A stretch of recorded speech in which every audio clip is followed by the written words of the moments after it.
Hello everyone, I am MANO Scaling, and I am here to help you today. I know you use this video to fall asleep, so before that, please like the video and subscribe to the channel, and also tell me where you are from and what time you are watching. Now get comfortable and relax.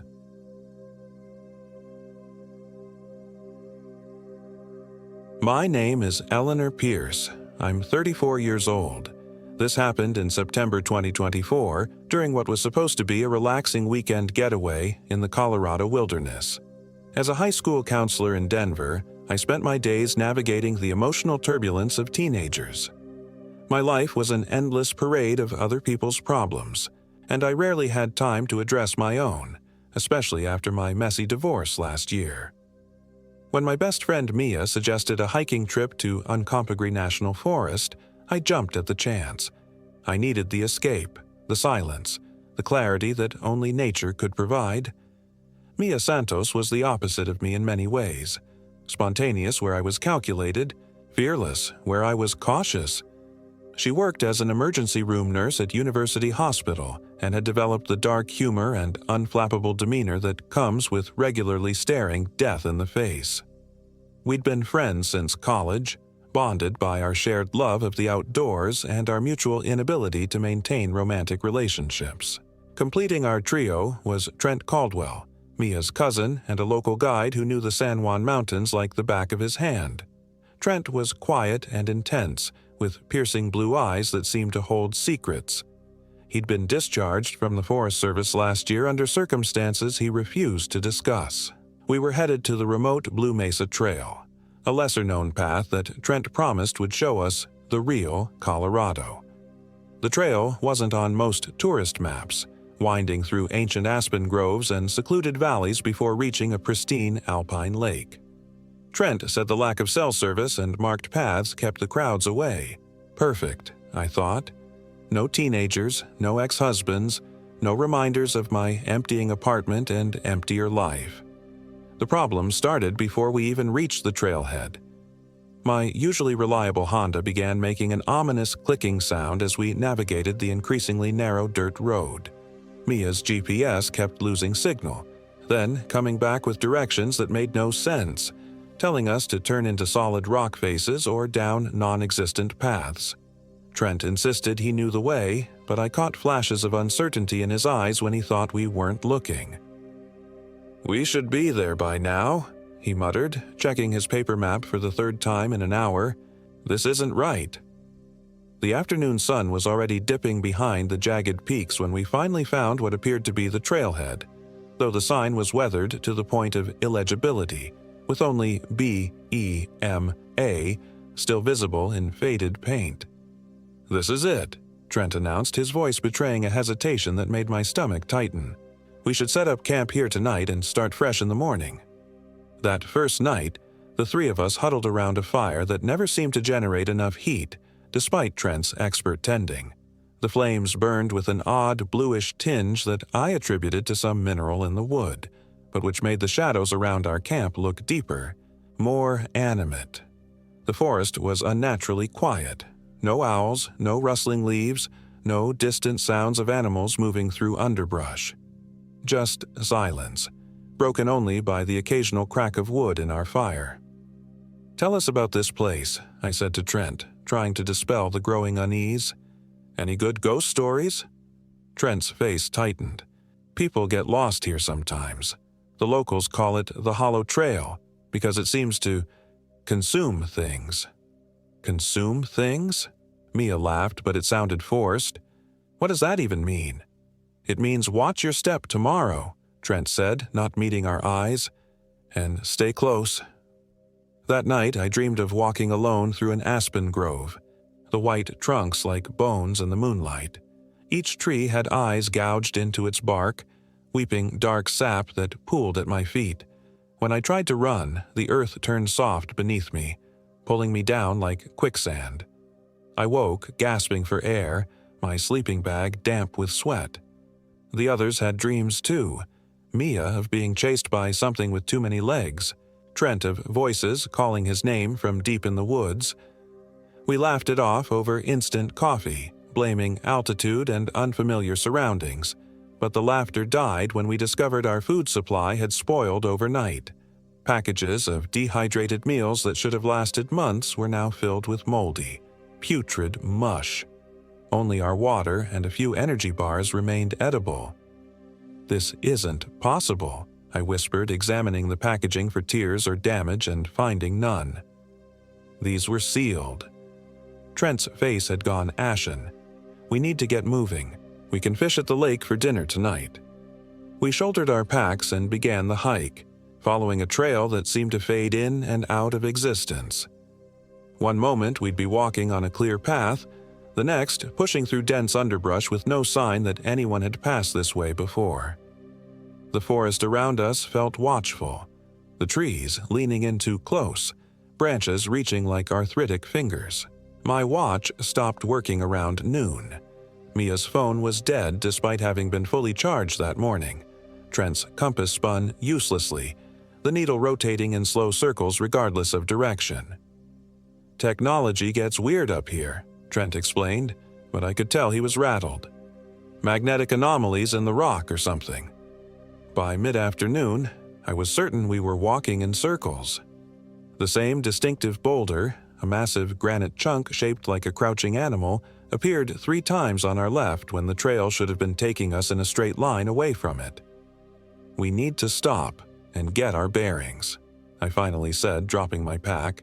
My legs ached, and a pounding headache had formed behind my eyes. "This isn't right, Trent. It's just disorienting terrain," he insisted. "Trust me, I know these mountains." But the tremor in his voice betrayed him.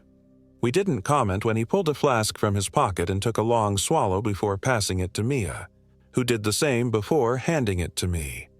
The whiskey burned all the way down, a welcome heat against the unnatural chill that had settled over us despite the afternoon sun. "Let's get to that ridge," Trent said, pointing to a rocky outcropping maybe half a mile ahead. "We'll be able to see the lake from there." We never made it to the ridge. About a quarter-mile on, the trail dipped into a small valley filled with aspens. Their leaves shimmered gold in the sunlight, a beautiful sight that momentarily lifted my spirits, until I noticed the markings on their white trunks. Hundreds of crude faces carved into the bark, each one different, each one contorted in expressions of pain or terror. Some were fresh, the exposed wood still oozing sap. Others were old, the scars grown over and distorted by years of growth. "What the hell is this?" Mia whispered, reaching out to touch one of the carvings. A child's face, mouth open in a silent scream. "Don't touch them," Trent snapped, grabbing her wrist. "We need to go. Now." "Who did this?" I asked, unable to tear my eyes away from the grotesque gallery surrounding us. "There must be hundreds." "The Hollow Man," came a voice from behind us. We spun around to find an old woman standing on the trail. She hadn't been there seconds before, and I hadn't heard any approaching footsteps. She was small and wiry, dressed in layers of faded outdoor clothing that hung from her gaunt frame. Her face was deeply lined, with eyes so dark they appeared all pupil, and her gray hair hung in a single long braid over one shoulder. "You're on his trail," she continued, her voice rasping like dead leaves. "He doesn't like visitors." "Who are you?" Trent demanded, stepping protectively in front of Mia and me. "What are you doing out here?" "Name's Martha Blackwood. I live nearby." She gestured vaguely toward the east. "Couldn't help but notice you folks stumbling around where you shouldn't be."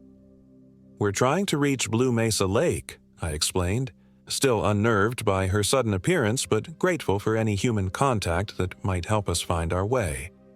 Martha's dark eyes widened slightly. "Ain't no lake called that around here, miss. Not anymore." "What do you mean?" Mia asked. "There was a Blue Mesa once, dried up 30 years ago after what happened." Martha's gaze flicked to Trent. "But you know that already, don't you, boy?" Trent's face had gone rigid. "We should go." "Go where?" Martha laughed, a sound like rocks grinding together. "You're already caught in the hollow. Been walking in circles, haven't you? Things spoiling, time slipping?" The accuracy of her description sent ice through my veins. "What is this place?" Martha sighed, suddenly looking every one of her considerable years. It was just forest once. Beautiful forest. Until Gerald Thorne built his cabin by the lake, started bringing people back, hikers, campers, lost folks, did things to them that ain't natural. She looked around at the carved trees. Each one's a soul he hollowed out, used their emptiness to feed whatever dark thing he let inside him. That's just a local legend, Trent said, but his voice had gone high and tight. Is it now? Martha fixed him with those bottomless eyes. Then why have you been dreaming of voices calling your name? Trent Caldwell. Why'd you really leave the Forest Service? Was it because you found something out here last year? Something you couldn't explain? Trent took a step back, his face draining of color. How do you know about that? Because you ain't the first to try bringing people out here looking for answers, Martha said. The hollow calls to those it's touched, makes them bring it more. This is crazy, Mia interjected, looking between Trent and the old woman. We need to get out of here, find the main road. Smart girl, Martha nodded. But it ain't that simple now. He knows you're here. The trees are his eyes. As if on cue, a wind swept through the aspen grove, setting the leaves to trembling and creating a sound like whispering voices. I swore I could hear my name among them. Who's he? I asked, though some part of me already knew. Gerald Thorne, the Hollow Man. He's been dead 50 years, but something came back wearing his skin. Martha reached into her pocket and pulled out what looked like a small bundle of herbs tied with red thread. She pressed it into my hand. Keep this close. It won't stop him, but it'll slow him down. I began, but Martha cut me off. Sun's getting low. You need shelter before dark. She pointed to a barely visible game trail leading up the side of the valley. There's a hunter's cabin about half a mile that way. It ain't much, but it's got walls. Stay inside no matter what you hear. I'll come for you in the morning. Before we could ask any more questions, Martha turned and walked back the way we'd come. Within seconds, the trees had swallowed her, leaving us alone among the carved faces. We're not actually believing her, are we? Mia asked, looking to Trent and me for confirmation. That was obviously some crazy old woman. But Trent was staring at the bundle in my hand, his expression unreadable. How did she know about the dreams? Coincidence, Mia insisted. Or maybe you were talking in your sleep. What did she mean about you bringing people here for answers? I asked Trent quietly. What happened last year? Trent ran a shaking hand through his hair.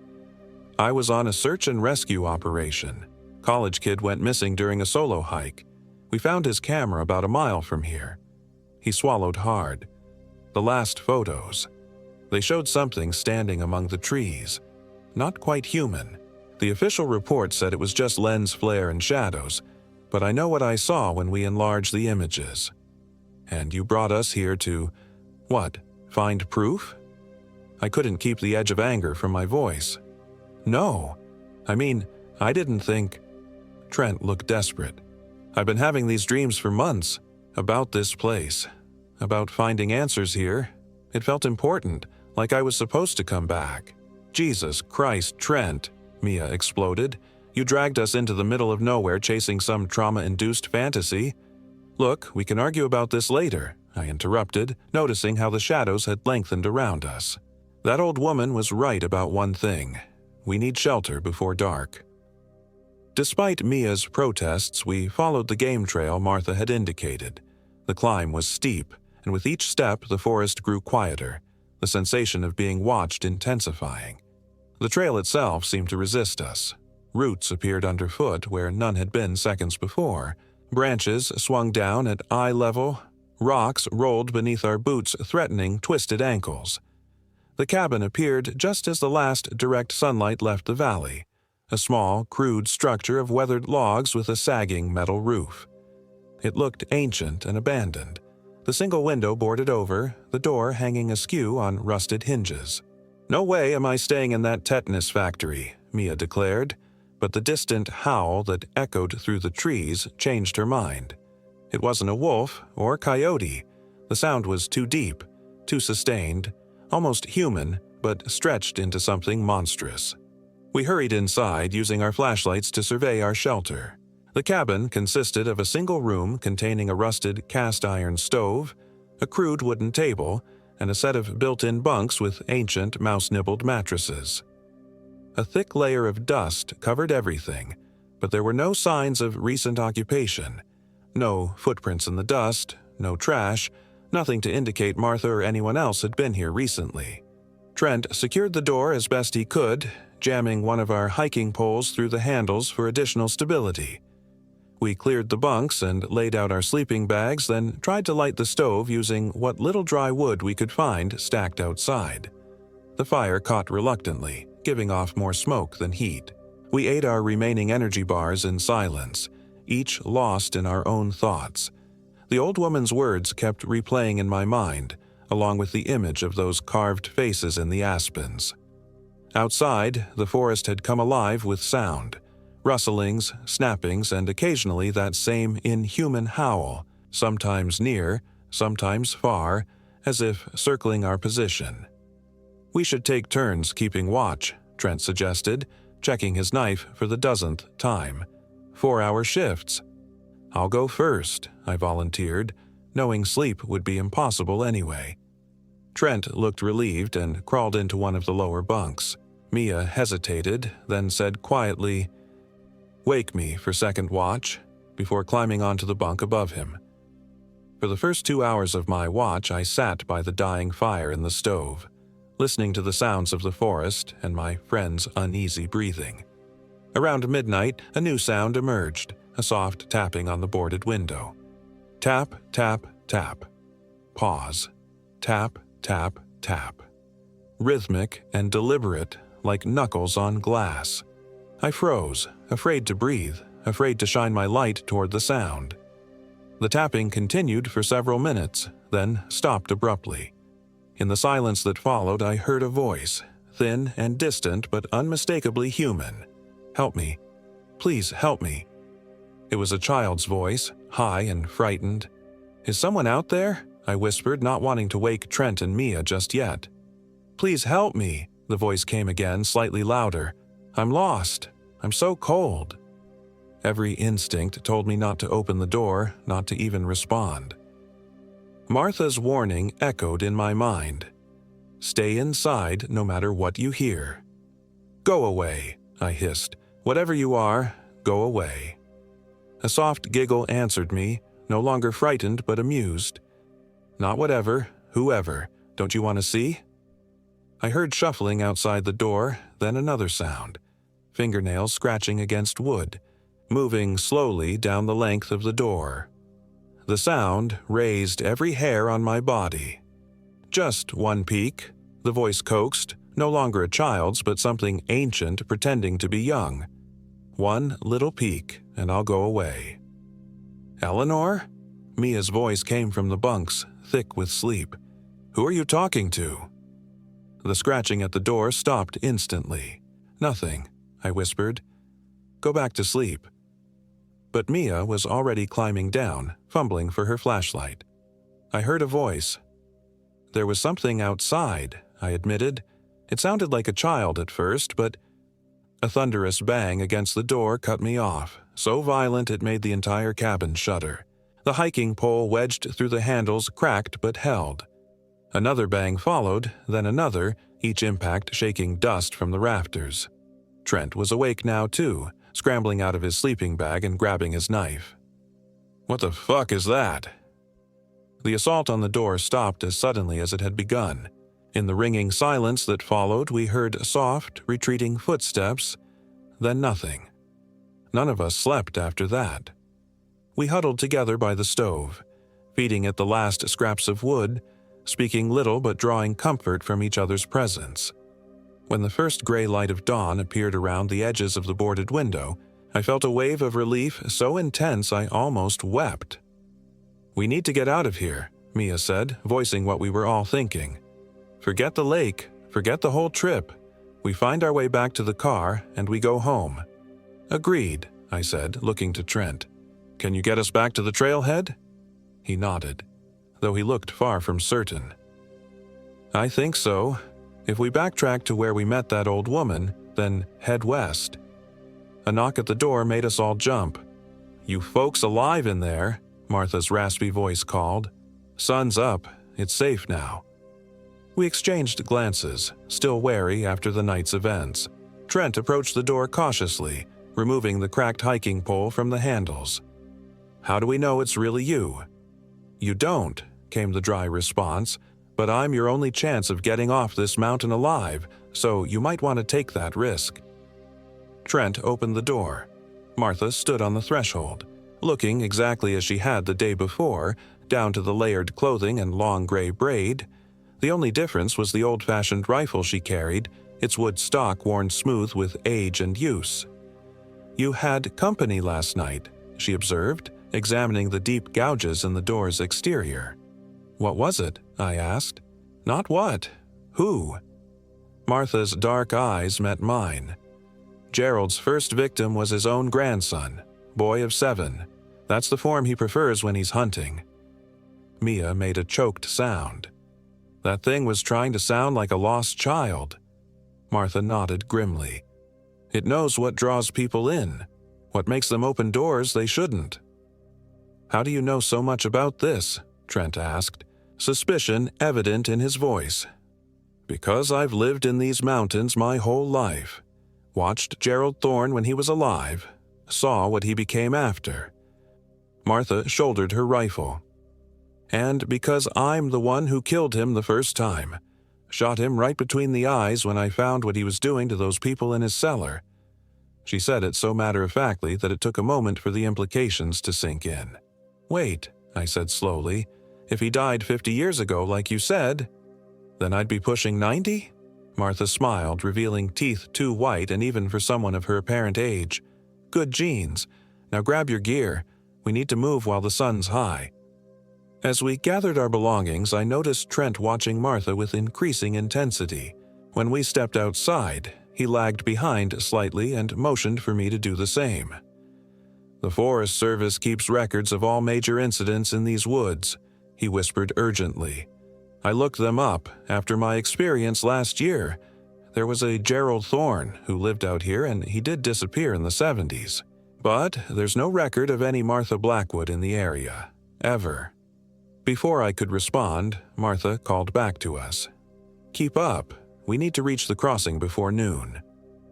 The crossing turned out to be a fallen log spanning a deep ravine, the bottom of which was hidden in shadow despite the morning sun. The log itself was massive, an ancient pine at least 3 feet in diameter, but weathered and covered in slick moss. "That's our way out?" Mia asked incredulously. "There has to be another path." "Not if you want to leave the hollow," Martha replied. "The boundaries are thinnest here. Once you're across, you'll be back in the normal world." "And if we tried to go back the way we came?" I asked. "You'd find yourself right back in that aspen grove no matter which direction you walked." Martha nodded toward the log. "One at a time. Don't look down and don't stop moving." Trent went first, moving slowly but steadily across the natural bridge. When he reached the other side, he turned and gave us a thumbs up. "You next," Martha said to Mia. With visible reluctance, Mia stepped onto the log. She was about halfway across when a sound rose from the ravine below, a low moan that rapidly built into a wailing chorus, as if dozens of voices were crying out in pain. Mia froze, her balance wavering. "Don't listen," Martha shouted. "Keep moving." The wailing intensified, and now I could make out words mixed in with the cries. Names, pleas for help, obscenities. Mia pressed her hands to her ears and continued forward, nearly running the last few feet into Trent's waiting arms. "Your turn," Martha said to me, her dark eyes unreadable. I took a deep breath and stepped onto the log. The bark felt strangely warm beneath my boots, almost feverish. The voices from below grew louder with each step I took, more insistent in their demands. I kept my eyes fixed on the opposite side, on Trent and Mia urging me forward. I was 3/4 of the way across when one voice rose above the others, my ex-husband's voice, calling my name with the tender intimacy of our early years together. I knew it wasn't really him, couldn't be him, but I hesitated just for a second. That second was all it took. The log shifted beneath me. Not much, just enough to make me stumble. My right foot slipped off the curved surface. I flung my arms out for balance and managed to stay upright, but in that desperate motion, the bundle Martha had given me, the herbs tied with red thread that I'd tucked into my jacket pocket, fell into the ravine. The voices below erupted in what sounded horribly like triumph. "Move!" Martha bellowed from behind me. "Now!" I ran the remaining distance, feeling the log quiver beneath me as if something massive was climbing up from the ravine. When I reached solid ground, Trent and Mia pulled me well away from the edge.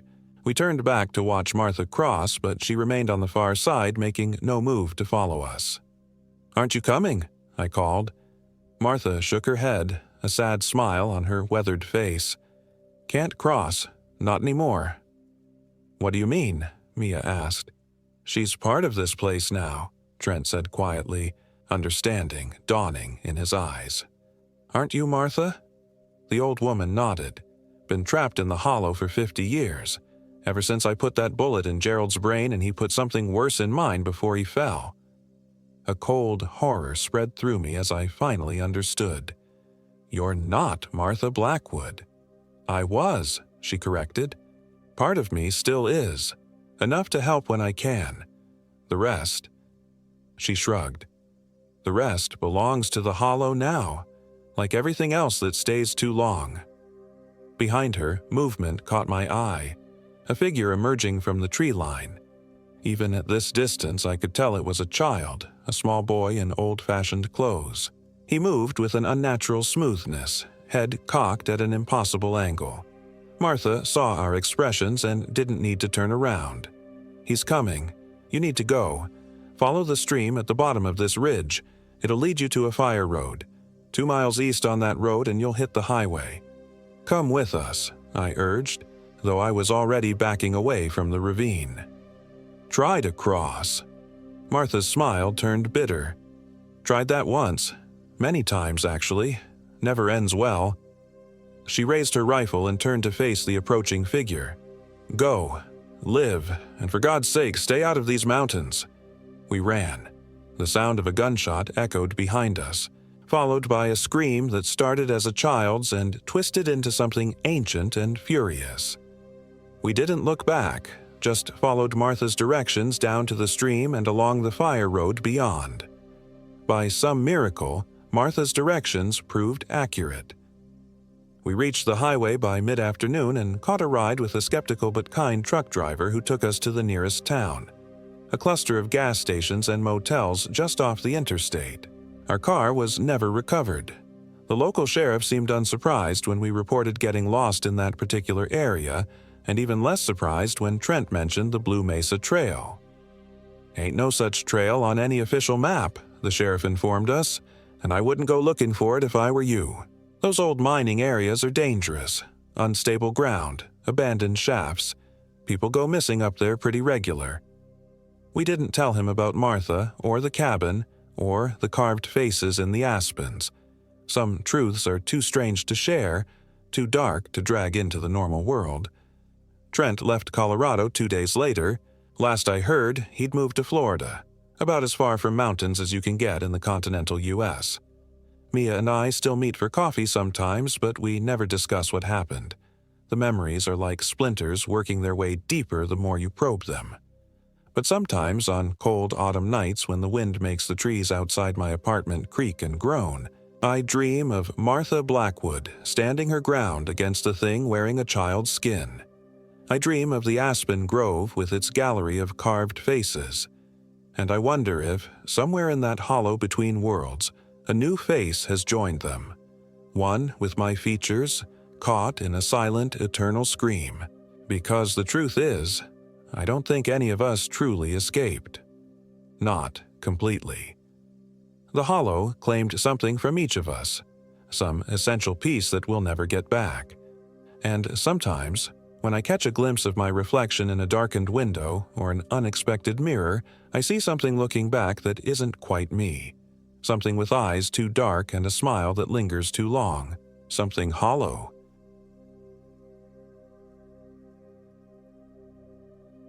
My name is Daniel Hoffman, 34.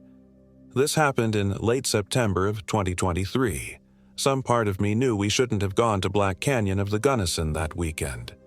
The weather report warned of an early cold front sweeping through western Colorado, but Megan had been planning this trip for months. It was supposed to be a chance for us to reconnect after a rough year, her mother's passing, my near layoff, and the general distance that had grown between us over 7 years of marriage. "It'll be amazing," she promised, her green eyes bright with an enthusiasm I hadn't seen in months. "The aspens will be turning gold. We can hike down to the Gunnison River, camp under the stars. Just us. Just us." That's what we thought. Black Canyon of the Gunnison National Park isn't as famous as Rocky Mountain or Mesa Verde, but what it lacks in recognition it makes up for in raw, unsettling beauty. The canyon walls are so steep and dark that parts of the gorge receive only 30 minutes of sunlight per day. The locals call these shadowy sections the veins of the earth. Ancient, primordial. We arrived Friday afternoon after the 5-hour drive from Denver. The North Rim campground was nearly deserted, just a couple of RVs parked at the far end. The ranger station had a handwritten "Back in 20" sign on the door. "Perfect," Megan said, surveying our isolated campsite nestled among ponderosa pines. No screaming kids, no loud neighbors, just wilderness. I forced a smile as I unloaded our gear. Something about the silent forest surrounding us made my skin crawl. The wind whispered through the trees with an almost voice, and I couldn't shake the feeling we were being observed. "You okay?" Megan asked, catching me staring into the woods. "Yeah, just tired from the drive." I didn't tell her how unnerved I felt. This trip was important to her. We set up camp efficiently, working together like we used to before everything fell apart. It felt good, normal, and gradually my unease faded. By the time we had the tent pitched and a fire crackling, my spirits had lifted. That night we sat beside the flames as stars emerged overhead, billions of them in a dazzling display impossible to see back in light-polluted Denver. Megan leaned against me, her head on my shoulder. "I've missed this," she said. "Me too." In that moment, I thought maybe we'd be okay, that we could find our way back to each other in this wild, beautiful place. I was wrong. The first strange occurrence happened around 2 a.m. I woke suddenly, though I couldn't say why. The fire had burned down to embers, casting a faint red glow across our campsite. Megan slept peacefully beside me in our double sleeping bag. Then I heard it, a soft, rhythmic clicking sound coming from just beyond the firelight. Click, click. Pause. Click, click, click. Like stone striking stone. "Hello," I called softly, not wanting to wake Megan. The clicking stopped immediately. Silence hung heavy in the darkness. I fumbled for my flashlight and directed its beam toward where the sound had come from. Nothing. Just trees and shadows. As I swept the light back and forth, a reflection caught my eye. 2 pinpricks of light, about waist high, reflecting my flashlight from between 2 trees. Then they blinked. My blood ran cold. Those weren't reflections. They were eyes. I scrambled to my feet, heart hammering, and shone the light directly at the spot, but there was nothing there. The eyes, if that's what they were, had vanished. "Dan?" Megan's sleepy voice came from behind me. "What's wrong?" I turned to her, forcing my voice to remain steady. "Thought I heard something. Probably just a deer." She nodded, already drifting back to sleep. I stayed awake for another hour, watching the darkness, but nothing more happened. By morning, bathed in golden Colorado sunlight, the incident seemed silly, a product of an overactive imagination in an unfamiliar place. I said nothing to Megan, not wanting to dampen her excitement about our planned hike down the Gunnison route to the river. After breakfast, we packed our day packs and set off for the trailhead. The Gunnison route is one of the steepest in the park, a descent of almost 2,000 feet in just a mile. The park literature classified it as strenuous, which seemed like an understatement as we picked our way down the near-vertical path. "Careful here," I warned Megan as we navigated a particularly treacherous section, loose scree sliding beneath our boots. Below us, the dark canyon fell away into shadow, the river a distant silver ribbon. "I'm good," she replied, her voice tight with concentration. "Just stay close." We made slow progress. The trail, more a suggestion than an actual path, required frequent use of the chains anchored into the rock face. By midday, we had descended into the gloom of the canyon proper, where the sun's light barely reached. "It's colder down here," Megan observed, pulling her jacket tighter. She was right. The temperature had dropped at least 15 degrees, and the air felt different. Heavier, almost damp. The walls of the canyon loomed oppressively above us, the dark schist streaked with pink granite veins like ancient wounds. We reached the river around 1 p.m. The Gunnison flowed swift and dark, churning around massive boulders. The constant roar of water filled the narrow space between canyon walls, making conversation difficult. We found a relatively flat rock to sit on and unpacked our lunch. As we ate our sandwiches, I noticed Megan staring intently at the opposite wall of the canyon.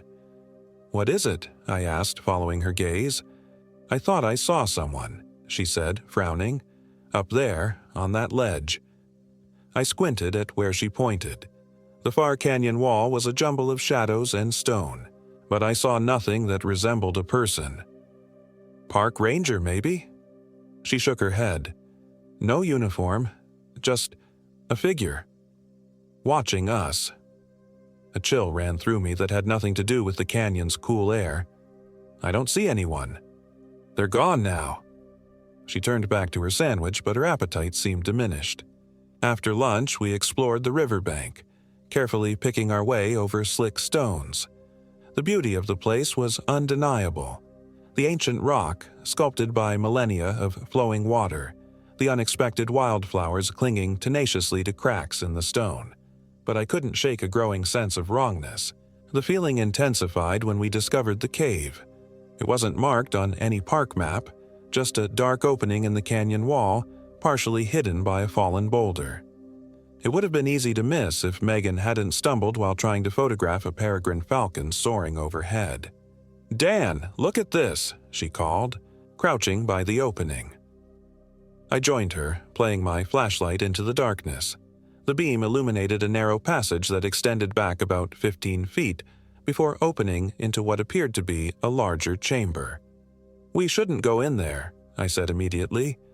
"Why not? It's just a cave. We don't have proper equipment. Could be unstable." Megan rolled her eyes. "Always the cautious one. Come on, just a quick peek. When will we get another chance to explore an unmarked cave in Black Canyon?" Before I could protest further, she had squeezed past the boulder and into the passage. With a sigh of frustration, I followed. The passageway was tight but navigable. The air inside was surprisingly warm and carried an odd smell, metallic with an underlying sweetness that reminded me of overripe fruit. Our flashlight beams caught dust motes swirling in the still air. The passage opened into a roughly circular chamber about 20 feet in diameter. The ceiling rose high enough that our lights couldn't reach it, disappearing into darkness. But it was what covered the walls that made my stomach lurch. Paintings, hundreds of them, overlapping in chaotic profusion. Crude red and black figures depicted humans, animals, and other things. Things with too many limbs, elongated heads, misshapen bodies. "Dan," Megan whispered, her voice hushed with wonder. "These must be ancient. Native American, maybe?" I wasn't so sure. Something about the images felt wrong. The proportions, the subject matter, the way the figures seemed to writhe across the stone as our lights played over them. "I don't think so," I said, stepping closer to one section of wall. The painting showed what appeared to be a ritual of some kind. Human figures surrounded a central form, a tall, emaciated being with a head like a deer skull and spindly limbs that ended in long, curved claws. The human figures were prostrate before it, arms outstretched in supplication or terror. "Wendigo," I murmured. "What?" "Wendigo. It's an Algonquian legend, a malevolent spirit associated with winter, starvation, and—" I hesitated. "And what?" Megan prompted. "Cannibalism." She shivered. "Charming. But the Algonquian peoples weren't from this region. These could be from any time, made by anyone." As she spoke, her light caught something near the floor, a small pile of objects arranged in a semicircle. We approached cautiously.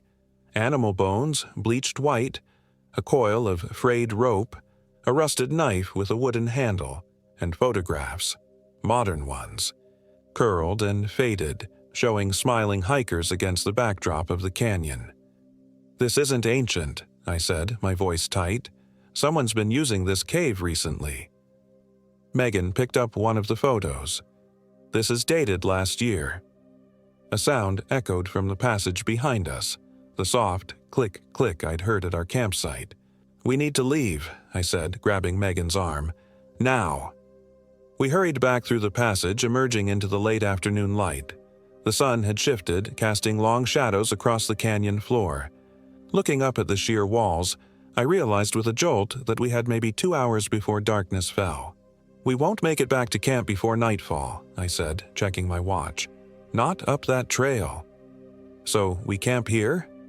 Megan's voice held a note of anxiety I rarely heard from her. I shook my head. "No gear. Temperatures drop into the 30s at night this time of year. We'd risk hypothermia." "Then what?" I considered our options. "There's an emergency shelter near the first chain section. If we hustle, we can make it there before dark." We set off immediately, moving as quickly as safety allowed along the rocky riverbank toward the trail. The canyon had grown noticeably darker, the sun now completely hidden behind the western rim. The temperature was dropping rapidly. As we hiked, I couldn't shake the feeling that we were being followed. Several times I stopped to listen, but heard nothing beyond the rush of the river and the occasional cry of a canyon wren. We reached the base of the trail and began the arduous climb. Megan went first, with me close behind. The chains helped, but the going was slow and treacherous in the fading light. By the time we reached the emergency shelter, little more than a stone hut built against the canyon wall, full darkness had descended. The shelter was primitive but sound. 4 walls, a roof, and a wooden door that closed securely. A small window let in the faint starlight. 2 narrow wooden benches lined opposite walls. Previous hikers had left emergency supplies, a couple of space blankets, matches, and a half-full bottle of water. "Home, sweet home," Megan said with forced cheerfulness, wrapping one of the space blankets around her shoulders. I secured the door and joined her on one of the benches. We shared the water and some trail mix from my pack, then settled in for an uncomfortable night. "Do you think someone lives in that cave?" Megan asked after a long silence. "I don't know. Could be a transient, or maybe some kind of shrine made by locals. That Wendigo painting was creepy." I nodded, though she probably couldn't see it in the darkness. "Try to get some sleep. We'll finish the climb at first light." Megan leaned against me, and eventually her breathing slowed into the rhythm of sleep. I stayed awake, listening to the night sounds of the canyon, the distant river, the wind through the rocks, and occasionally that same clicking sound I'd heard before. Click, click, pause. Click, click, click. Sometime after midnight I heard footsteps outside, slow, deliberate steps that circled the shelter once, twice, 3 times. The wooden door creaked as something pressed against it, testing its strength. I held my breath, one hand protectively on Megan's shoulder, the other clutching my pocket knife, a pathetically inadequate weapon. The footsteps stopped directly outside the window. I could feel a presence there, watching, waiting. Then came a sound that turned my blood to ice, a soft, guttural humming that almost formed words, almost, but not quite human. The humming continued for what felt like hours but was probably only minutes. Then, abruptly, it stopped. The presence withdrew. The footsteps receded. I must have dozed eventually because the next thing I knew, gray dawn light was filtering through the window. Megan was already awake, folding the space blankets. "Did you hear anything last night?" I asked casually. She gave me an odd look. "Just you, muttering in your sleep. Ready to go?" I nodded, deciding not to press the issue. The sooner we got back to the campsite, the better. The climb out of the canyon was exhausting, but daylight made it considerably less treacherous. We reached the rim around 9 a.m., both of us sweaty and aching despite the cool morning air. As we approached our campsite, I noticed something wrong immediately. The tent sagged on one side, the fabric torn. Our cooler lay overturned, its contents scattered. "Bears," Megan suggested, surveying the damage. I frowned, examining the tears in the tent. "These cuts are too clean." I ran my finger along one edge. "Something sharp. A knife, maybe." Megan paled. "Someone vandalized our camp? Should we report it to the rangers?" "Let's clean up first, see what's missing." Remarkably little had been taken. Some food, one of our flashlights. My wallet and Megan's purse, which we'd locked in the car, were untouched. It was as if the intruder had been more interested in making a mess than in theft. As I repaired the tent with our emergency kit, Megan went to fill our water bottles at the campground pump. She returned quickly, her face tight with concern. "Dan, I just talked to an older couple at the pump. They said a hiker went missing here 3 weeks ago. Carlton Fisher, 28. He was camping alone and never returned home." "Did they find him?" "No, that's the thing. The search was called off after a week. They found his campsite intact. Food, gear, everything's still there. It was like he just walked into the woods and vanished." A cold weight settled in my stomach. "Did they say where he was camping?" "Right here, this exact spot." We stared at each other for a long moment. "We should leave," I said finally. Megan hesitated. "Our reservation is for 2 more nights. And we drove all this way." "Megan, something's not right here. The cave, our campsite being vandalized, that missing hiker. It's probably just coincidence. And the vandalism could have been teenagers from Montrose or something." I could see she was unconvinced. Truthfully, part of me wondered if I was overreacting. What actual evidence did I have that anything supernatural was happening? A creepy cave, some noises in the night, and a vandalized campsite. None of it definitively sinister when viewed objectively. "Let's stay 1 more night," Megan suggested. "We can stick close to camp, no more canyon adventures. If anything else happens, we'll leave first thing tomorrow." Against my better judgment, I agreed. We spent the afternoon recovering from our hike, reading in the sunshine, and preparing dinner. The day was idyllic, warm and golden, with jays and chipmunks providing entertainment as they darted among the trees. By evening, even I had begun to relax. After dinner, we built a large fire and sat talking as darkness fell. For the first time in months, we really talked about Megan's grief over her mother, my anxiety about work, the distance that had grown between us. It felt like old times, like a healing. "I'm glad we stayed," Megan said, squeezing my hand as the fire burned low. I needed this. We went to bed around 10 p.m., exhausted from the previous night's poor sleep. I dozed off almost immediately, Megan warm against my side. The dream came slowly. I was wandering through a forest, but the trees were wrong somehow. Too tall, too straight, like pillars in a great hall. The ground beneath my feet was soft and yielding, almost like flesh. And always, at the edge of hearing, that rhythmic clicking sound. Click, click, pause, click, click, click. In the dream, I knew I was being hunted. Something moved among the trees, always just out of sight. Something ancient and patient and hungry. I came to a clearing where a figure stood with its back to me. A tall, impossibly thin silhouette against the dim light. It wore tattered clothing, and its head seemed too large, too angular. Somehow, I knew its name. Elias Blackwood. The figure began to turn, slowly, so slowly. I tried to run, but my legs wouldn't move.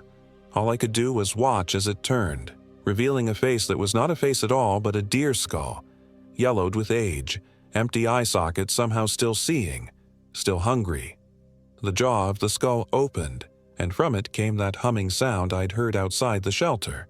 Almost words, almost human, almost. I woke with a gasp, heart pounding. The tent was dark, the fire outside long dead. Beside me, the sleeping bag was empty. "Megan," I whispered, then louder. "Megan." No answer. I fumbled for my flashlight and checked my watch. 3:17 a.m. The nylon walls of the tent glowed faintly as I swept the beam around the small space. Megan's boots were gone from where she'd left them by the door. Trying to control my rising panic, I pulled on my own boots and jacket and unzipped the tent. The night air hit me like a slap, far colder than it should have been for September. My breath clouded before me as I played the flashlight around our campsite. "Megan," I called, not caring if I woke neighboring campers. Only silence answered. I noticed a trail of footprints in the soft earth near the fire pit, Megan's small hiking boots heading toward the trees. Without hesitation, I followed, calling her name every few yards. The forest at night was a maze of shadows. My flashlight created more confusion than illumination, turning familiar landmarks into strange, threatening shapes. I followed Megan's tracks as best I could, but they became increasingly difficult to discern as the ground hardened beneath the pine trees. After what felt like hours but was probably only 20 minutes, I realized I was lost. The campground had disappeared behind me, and I had no idea which direction would lead back to it. Worse, I had lost Megan's trail completely. Panic threatened to overwhelm me. I forced myself to stop, to breathe deeply, to think rationally. The North Rim Visitor Center lay to the east. If I could find my way there, I could get help. I checked my phone. No signal, as expected. I opened the compass app, oriented myself east, and began walking carefully in that direction, marking trees with my pocket knife as I went. After about 10 minutes, I came to a small clearing I didn't recognize. In its center stood what appeared to be a stone well, rough-hewn blocks forming a circle about 3 feet high. It looked ancient, weathered by countless seasons. There was no well on any park map I had seen. No reason for one to be here, this close to the rim where groundwater would be hundreds of feet down. As I approached, that now familiar clicking sound started again, seemingly coming from inside the well. Click, click, pause, click, click, click. Against every instinct, I stepped up to the edge and shone my light down into the darkness. The beam didn't reach the bottom, just faded into blackness. I leaned forward slightly, straining to see. Something moved in the darkness below. A pale face looked up at me. Not Megan, but a man with hollow cheeks and sunken eyes. He opened his mouth as if to speak, revealing blackened teeth and a tongue that seemed too long, too flexible. I stumbled back with a cry, nearly falling. When I gathered the courage to look again, the face was gone. This wasn't happening. Couldn't be happening. I was still asleep in the tent, having a nightmare. That was the only rational explanation. Dan. Megan's voice coming from the trees beyond the clearing. Relief flooded through me. "Megan, where are you?" "Here, Dan. Come here." Something in her voice wasn't right. A flatness, a lack of inflection. But I was so desperate to find her that I ignored the warning bells in my mind and moved toward the sound. "Keep talking so I can find you," I called. "Here, I'm here." I pushed through a dense stand of pines and found myself at the edge of another clearing. Megan stood in its center, her back to me. She wore only her nightshirt, despite the bitter cold. Her bare feet were dirty, cut and bleeding. "Megan," I said softly, approaching slowly. "Are you okay? What are you doing out here?" "I heard singing," she said, her voice distant, dreamy. Such beautiful singing. "There's no singing. Meg, you're sleepwalking. Let's go back to camp." She turned then, and I saw her face in the flashlight beam. Her eyes were wrong. The pupils expanded until almost no green was visible, just bottomless black. Her skin was waxy pale, lips bloodless. "He's coming, Dan," she said, smiling slightly. "Elias is coming for us." The name from my dream. A chill ran through me that had nothing to do with the cold air. "Who is Elias?" I asked, still approaching cautiously. "The hungry one, the patient one. He's been waiting so long." She wasn't making sense. Hypothermia, I thought. She's confused from the cold. I reached her and draped my jacket around her shoulders. "We need to get you warm. Come on." She allowed me to guide her, docile as a child. I retraced my steps, following the marks I'd made on the trees. To my immense relief, we found our way back to the campsite within 20 minutes. Once in the tent, I wrapped Megan in all our available blankets and heated water on our small camp stove for tea. She sipped it mechanically, that same distant look in her eyes. "Megan, do you remember leaving the tent?" She shook her head slowly. "I was dreaming about a man with a deer's head. He was singing to me, calling me. It was just a nightmare," I said, trying to convince myself as much as her. "We're leaving first thing in the morning, okay?" She nodded, then looked at me with sudden clarity. "Dan, I'm scared." "I know, I am too, but we'll be okay. Just a few more hours and we'll be out of here." She leaned against me, trembling. "Don't let me go back out there." "I won't, I promise." I didn't sleep again that night. Megan eventually dozed off, her breathing deep and regular. I watched over her, jumping at every sound from the forest around us. Dawn seemed to take forever to arrive. When the first gray light appeared, I began packing up our gear while Megan slept. I wanted to be ready to leave the moment she woke. As I was rolling up our sleeping pads, something fell from Megan's. A small cloth pouch, rough-hewn and tied with twine. I didn't recognize it. Certainly not something we had brought with us. I opened it cautiously. Inside was a collection of small bones, bird or rodent, I guessed, arranged in a specific pattern, and a folded piece of paper with a single word written on it. "Chosen." My hands shook as I returned everything to the pouch. I slipped it into my pocket just as Megan stirred. "Morning," she mumbled, rubbing her eyes.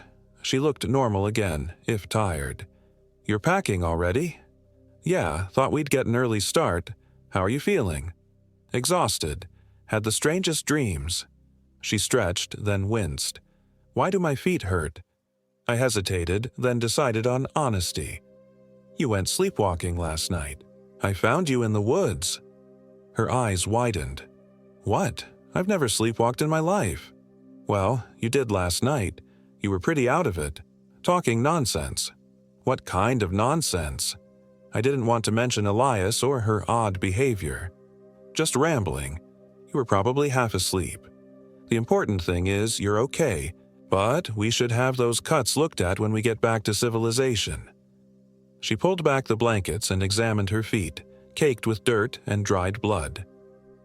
"Oh my God, how far did I walk?" "Pretty far. You're lucky you didn't get seriously hurt." She looked up at me, fear in her eyes. "Dan, what's happening?" I shook my head. "I don't know, but we're leaving.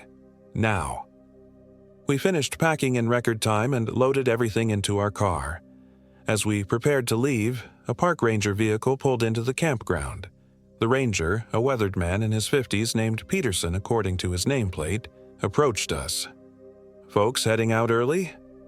"Yes," I said, trying to sound casual. "My wife isn't feeling well. Thought we'd cut the trip short." He nodded, eyes moving from me to Megan and back. "You folks have any strange experiences while you were here? Anything unusual?" My heart rate doubled. "What do you mean by unusual?" "Just checking in. We've had some reports from campers. Probably nothing. Reports of what? Megan asked. The ranger hesitated. Noises at night, missing items. One couple said they saw someone watching their campsite from the trees. Big guy, they said, wearing what looked like an animal head. I exchanged a look with Megan. We had some things disturbed at our campsite, I admitted. And we found a cave down by the river with some strange paintings. Peterson's expression darkened. Which cave? I described its location as best I could. The ranger pulled out a notebook and jotted something down. We'll check it out. That area's not officially open to hikers, you know? The trail led right to it, Megan said defensively. No official trail goes to that part of the riverbank, ma'am. Not for decades. A chill ran through me. Look, is there something going on here we should know about? Peterson sighed, tucking his notebook away. Officially? No, just normal park business. Unofficially. He glanced around, then lowered his voice. This isn't the first time we've had incidents in this area. There's history here. Bad history. What kind of history? I pressed. Back in the 1880s, a man named Elias Blackwood lived in these parts. Trapper. Kept to himself, had a cabin near where the visitor center is now. Winter of '87 was brutal. Blackwood got snowed in for months. When spring came and people went to check on him, they found... He paused. Well, let's just say the official report claimed he'd resorted to extreme measures to survive the winter. He ate people, Megan said flatly. Peterson nodded. Miners, most likely. At least 3, based on the remains they found. Blackwood himself was never located. They assumed he fled into the canyon. That was almost 150 years ago, I said. What does it have to do with now? Nothing, probably, just local folklore. They say Blackwood made a pact with something in the canyon. Something old, that he's still out there, still hunting. Peterson forced a smile. Campfire stories, that's all. But we do have a real missing hiker, fellow named Fisher, so we're being cautious. We heard about him, Megan said. They never found him? No, ma'am, and he wasn't the first to go missing in this area. We average about 1 disappearance every 2 or 3 years. Most are never found. He looked back at his vehicle. I should get going. You folks drive safe now. As he walked away, I felt the weight of the cloth pouch in my pocket like a burning coal. Megan, I said quietly, did you put something in your sleeping pad? A pouch? Her brow furrowed. No. What are you talking about? I pulled out the pouch and showed it to her. I found this in your pad this morning.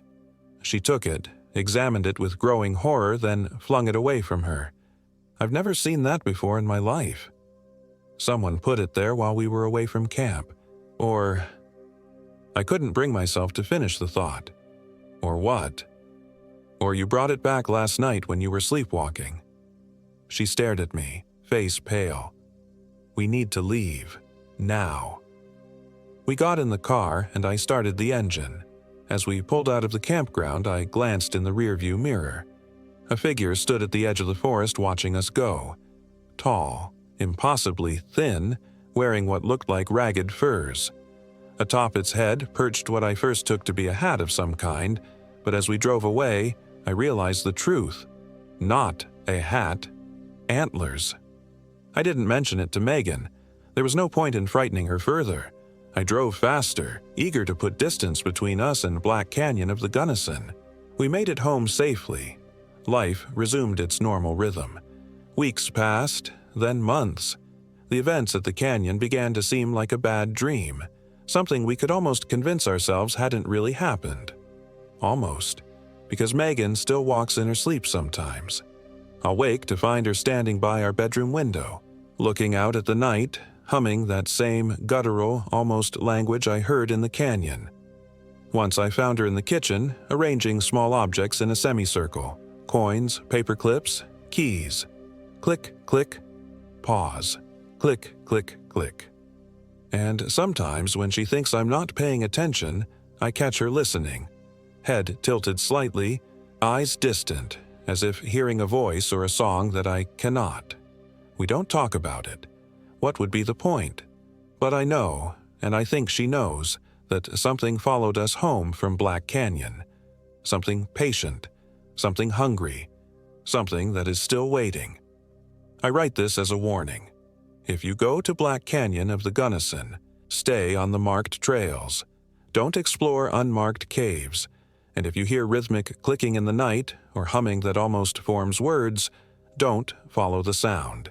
Above all, don't look for Elias Blackwood, because if you do, he'll find you, and he's very, very hungry.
My name is Emma Calloway.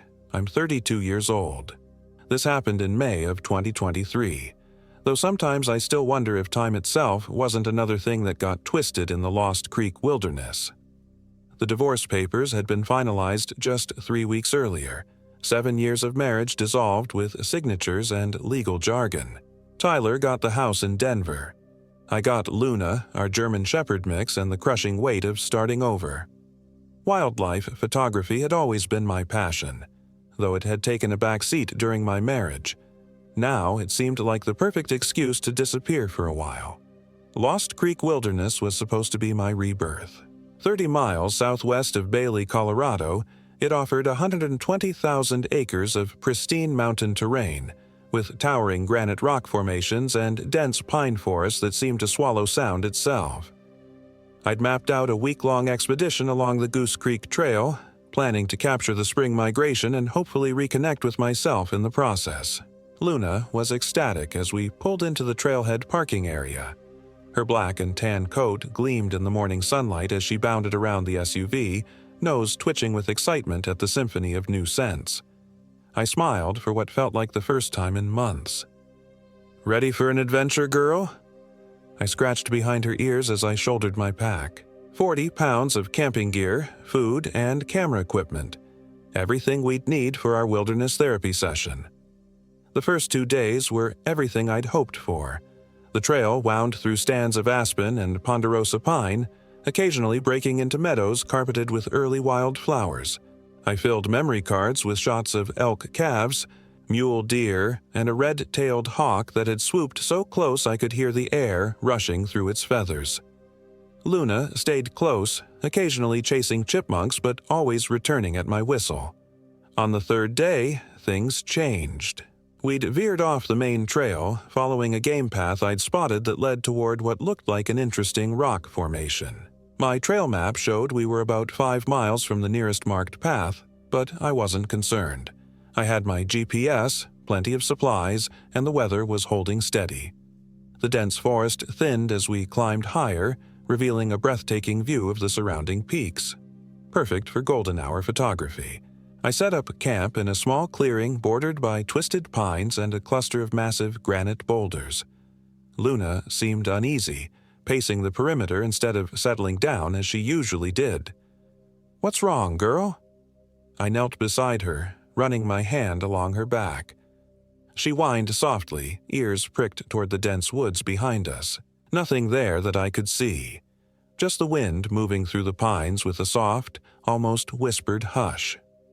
As the sun began to set, I unpacked my camera and tripod. The light was perfect, that magical golden glow photographers chase their entire careers.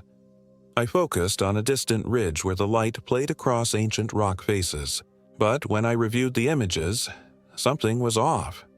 Strange distortions appeared in certain areas of the frame, like heat waves or ripples in reality itself. I adjusted settings, cleaned the lens, but the anomalies persisted. That night, I couldn't shake the feeling of being watched.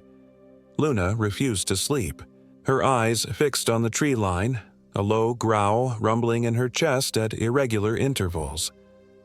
I finally drifted off sometime after midnight, my sleep fitful and filled with dreams of being chased through endless woods. Morning came, but not the relief I expected. My phone showed no signal, expected in the backcountry, but my GPS unit was also malfunctioning, showing coordinates that made no sense. According to its readings, we were somehow 30 miles from where we'd been the previous evening. "That's impossible," I muttered, resetting the device. Luna pressed against my leg, trembling slightly. When I opened my food bag, I discovered that everything, the vacuum-sealed packages, the energy bars, even the dog food, had spoiled. Mold crept across surfaces that had been pristine just hours before. The rational part of my brain searched for explanations. A GPS malfunction, perhaps food that had been compromised before I packed it. But deeper instincts were setting off alarm bells I couldn't ignore. We needed to head back to the main trail. I broke camp quickly, stuffing gear into my backpack and trying to orient myself using the paper map and compass. The morning fog clung to the forest floor, weaving between the trees like spectral fingers. That's when we heard it. A voice calling from somewhere in the mist. "Hello there. You folks lost." Luna's hackles rose immediately, her growl deeper than I'd ever heard from her. I gripped her collar, scanning the fog-shrouded trees. A figure emerged, solidifying from the mist like a developing photograph. A man, perhaps mid-30s, with a weathered face and dark beard streaked with premature gray. He wore worn hiking clothes and carried a wooden walking stick that looked hand-carved. "Didn't mean to startle you," he said, stopping several yards away, respectful of Luna's warning posture. "Name's Jared. Jared Preston. Got a cabin about 2 miles from here. Not many folks wander this far off trail." I introduced myself cautiously, keeping one hand on Luna's collar. "My GPS is malfunctioning. I was trying to head back to Goose Creek Trail." Jared nodded, his blue eyes crinkling at the corners. "Technology has a way of failing out here. Something about the mineral content in these mountains plays havoc with electronics." He pointed with his walking stick. "Goose Creek's about 15 miles that way, but there's a storm coming in. You'd be welcome to wait it out at my place." I hesitated. Everything I'd been taught about wilderness safety screamed against following a stranger to a second location. Yet the sky was indeed darkening rapidly, and if my GPS couldn't be trusted, "I appreciate the offer, but I think we'll try to make it back to the trail." Jared shrugged. "Suit yourself, but if you change your mind," he pointed to a barely visible path to our right. "Follow that down about 2 miles. Can't miss my place. Only cabin around these parts." He turned to leave, then stopped. "Word of advice? Don't be out in these woods after dark. Not until after the new moon, at least." Before I could ask what he meant, he disappeared back into the mist. Luna relaxed slightly as he left, but her eyes remained fixed on the spot where he'd vanished. I decided to trust my compass and head east, hoping to intersect with the main trail. The fog grew thicker as we walked, and the promised storm began to make itself known, first with distant thunder, then with fat raindrops that quickly became a downpour. Within minutes, I was soaked through, and the temperature was dropping rapidly. After 2 hours of slogging through increasingly difficult terrain, with no sign of the main trail and the storm intensifying, I made the decision to seek out Jared's cabin. Luna seemed unhappy with this choice, pulling against her leash as we turned onto the narrow path he'd indicated. The path descended steeply through increasingly dense forest. The pines here were older, massive trunks stretching upward into the gloom, their branches interlaced overhead, forming a canopy so thick that even the rain barely penetrated.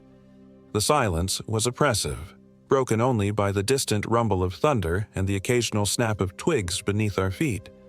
After what felt like hours, but couldn't have been more than 40 minutes, we emerged into a small clearing. A rustic cabin stood in the center, built of rough-hewn logs with a stone chimney from which a thin spiral of smoke rose. A covered porch wrapped around the front, cluttered with tools, stacked firewood, and what looked like animal traps. Luna stopped dead at the edge of the clearing, her entire body rigid. No amount of coaxing could get her to move forward. "Fine. Stay here," I said, tying her leash to a nearby tree where she'd have shelter under the thick branches. "I'll be right back." I approached the cabin cautiously. No vehicle was visible, though a narrow dirt path led away from the clearing in the opposite direction from where we'd come. "Jared," I called, stepping onto the porch. "It's Emma, from the trail earlier." No response. I knocked on the weathered wooden door, which swung open slightly at my touch.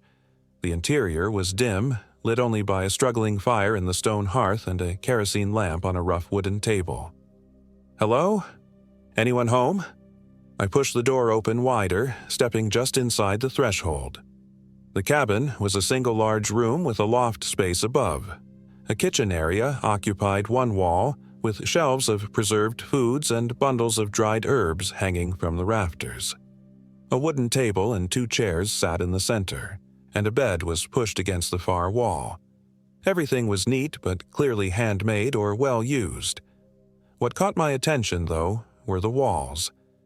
Every available space was covered with pages torn from books, handwritten notes, maps marked with strange symbols, and, most disturbingly, dozens of black and white photographs. I moved closer, my skin prickling. The photographs showed various locations in the surrounding wilderness. Many contained dark, blurred shapes that might have been animals or might have been something else entirely. In some, the distortion was so severe it looked like the fabric of reality was tearing. Exactly like the distortions in my own photographs. On the table lay an open journal, the page filled with cramped handwriting. Day, 4/16. Sighting near Witch's Gulch. Same pattern as before. Distortion followed by missing time.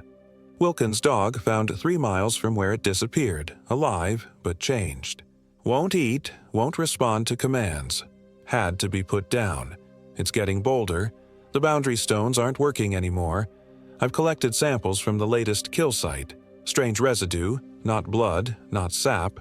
Under the microscope, it moves. A sudden noise from outside made me jump. I turned to see Jared standing in the doorway, his silhouette backlit by a flash of lightning. "Making yourself at home, I see." His voice was carefully neutral, but I could sense tension beneath the surface.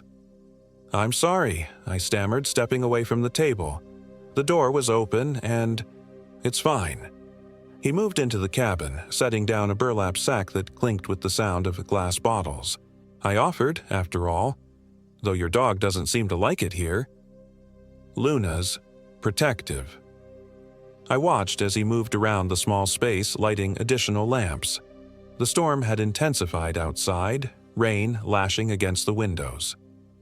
"What is all this?" I gestured to the walls. Jared was quiet for a long moment, stoking the fire before answering. "Research, I suppose you could call it." He straightened, fixing me with an intense gaze.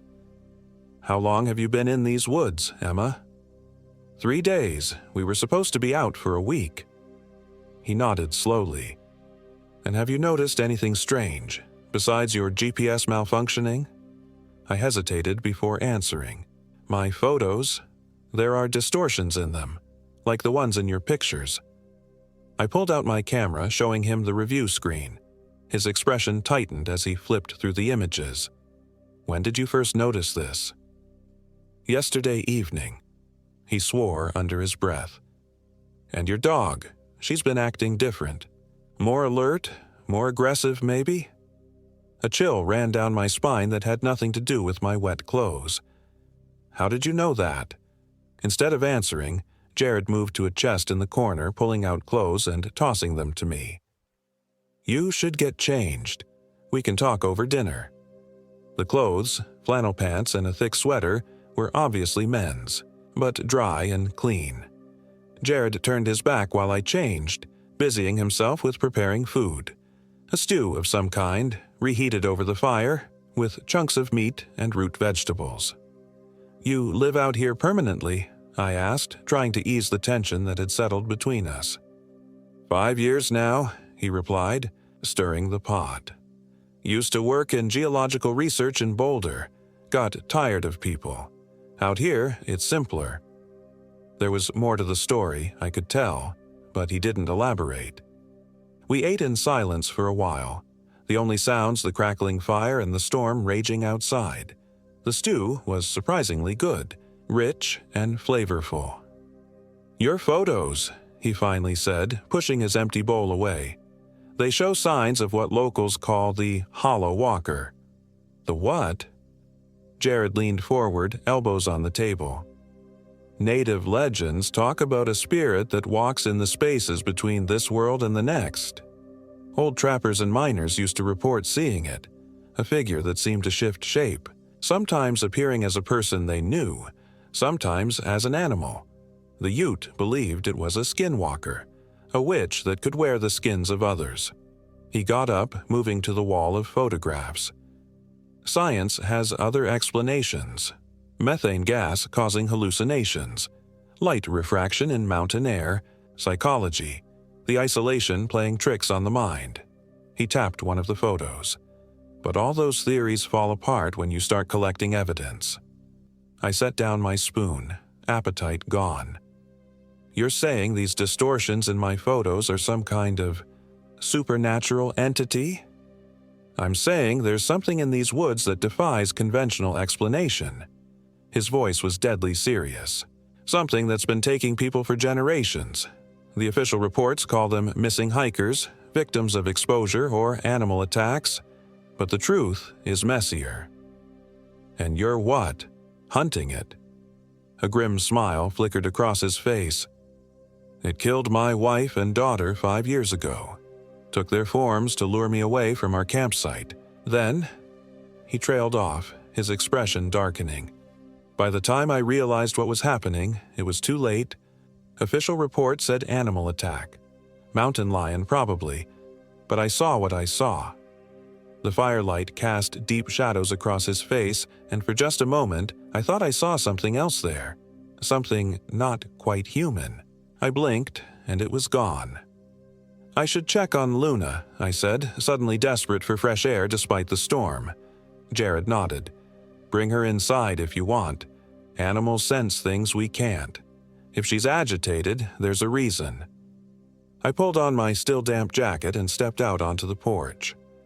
The rain had slowed to a steady drizzle, but the darkness was absolute. I pulled out my flashlight, calling for Luna as I moved toward where I'd left her. The beam of light caught empty air where my dog should have been. The leash hung limply from the tree branch, the end frayed as if it had been chewed through. "Luna!" Panic surged through me as I swept the flashlight across the edge of the clearing. "Luna, come!" No responding bark, no familiar shape emerging from the darkness. Just the whispering of the pines in the wind, a sound that suddenly seemed ominous rather than soothing. I felt Jared's presence before I heard him, a solid warmth at my back. "She's gone," I said, my voice cracking. She chewed through her leash. "Come back inside," he said quietly. "We can't search in this darkness, not safely." "I'm not leaving her out here." His hand gripped my arm with surprising strength. "Listen to me. That thing, the hollow walker, it takes what you love most first. It's how it learns, how it gets to you.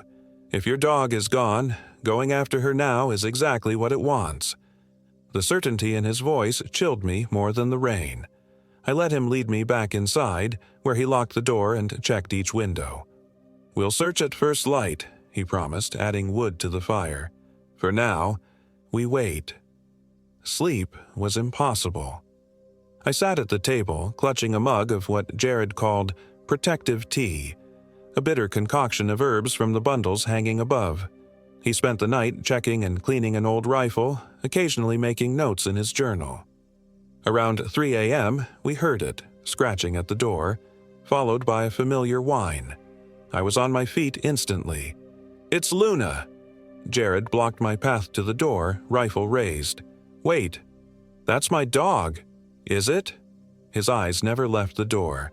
The hollow walker mimics perfectly. The scratching came again, more insistent, followed by Luna's distinctive bark, the one she used when she wanted attention. "Please," I begged.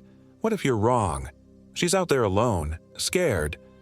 A sound from outside stopped us both cold, my own voice calling Luna's name exactly as I had earlier. Jared's expression hardened. "Not your dog, not anymore."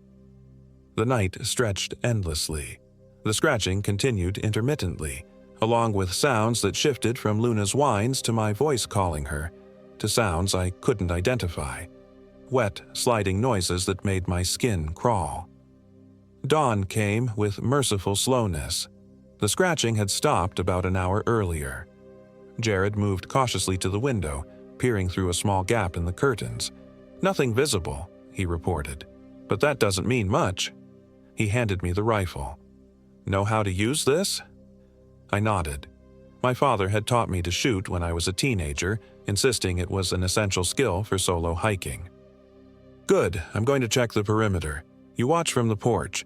If you see anything at all, that doesn't look right, you shoot. Don't hesitate." He slipped outside, moving with a hunter's quiet precision around the edge of the clearing. I stood on the porch, rifle ready, scanning the tree line. The forest was unnaturally quiet. No bird song, no rustle of small animals in the underbrush. A flash of movement caught my eye, a familiar black and tan shape at the edge of the clearing. Luna stood partially hidden by a pine trunk, watching the cabin with unblinking eyes. "Luna," I called softly, raising the rifle sights to get a better look. She looked wrong. Her proportions slightly off, her posture too stiff. Her eyes caught the morning light, reflecting it back with an orange glow rather than her normal eye shine.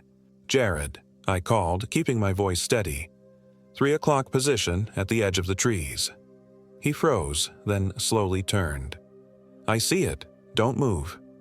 Luna, or the thing wearing Luna's shape, tilted its head at an impossible angle, nearly 90 degrees. A sound emerged from its throat that no dog could make, a hollow, clicking noise like bones being shuffled together. "Shoot it," Jared said quietly. "Now." I sighted down the barrel, my finger tightening on the trigger, but I couldn't do it, not while it wore Luna's face. "I can't," I whispered. The creature wearing Luna's skin took a step forward, then another. Its movements were jerky, as if it was still learning how to operate its stolen form. "Emma," it said in my own voice. "Emma, help me." Jared swore, lunging toward me for the rifle. In that instant, several things happened at once. The creature sprang forward with impossible speed. A gunshot cracked through the clearing, not from my rifle, but from the tree line behind us. The Luna thing collapsed mid-leap, black ichor spraying from a wound in its side, and from the opposite direction the real Luna burst into the clearing, barking furiously, her leash still dangling from her collar. A third figure stepped from the trees, a woman in her 60s, weathered and lean, holding a smoking shotgun. "Get inside," she ordered. "All of you, now." Too shocked to argue, I grabbed Luna, the real Luna, warm and solid and frantically licking my face, and retreated to the porch. Jared seemed to know the woman, his expression a mixture of relief and wariness. "Martha," he acknowledged. "Good timing." "Foolishness is more like it," she replied sharply, backing toward us while keeping her shotgun trained on the fallen creature. "You know better than to be out here during the hollowing days." Inside the cabin, Martha, Martha Wilkins, I would learn, the widow mentioned in Jared's journal, secured all the doors and windows while Jared built up the fire. Luna pressed against me, trembling but unharmed. I buried my face in her fur, breathing in her familiar scent. "Your dog got lucky," Martha said, setting her shotgun on the table. "Found her hiding under my porch this morning about 3 miles from here. Recognized Jared's handiwork on that collar tag." She nodded toward the silver disc on Luna's collar, which I suddenly realized bore unfamiliar engravings. "Protection sigils," Jared explained, seeing my confusion. "I put them on while you were changing clothes last night. Old habits." Martha snorted. "Not habit enough to keep you from settling in this cursed valley." She turned to me. "And you? What possessed you to come wandering in these parts during the hallowing days?" "I didn't know," I said, still stroking Luna's head. "I'm just a photographer. I was just taking a hiking trip." "Well, you picked the wrong time and place." Martha accepted a cup of coffee from Jared. "Every 13 years the barrier thins.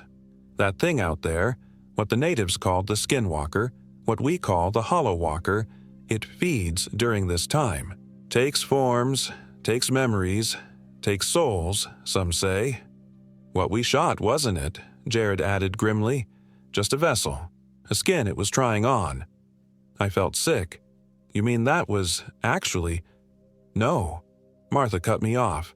"What the walker takes, it changes. That wasn't your dog anymore. Just a copy it made, a hollow shell it was learning to manipulate." Luna whined softly, as if understanding what we were discussing. I hugged her tighter.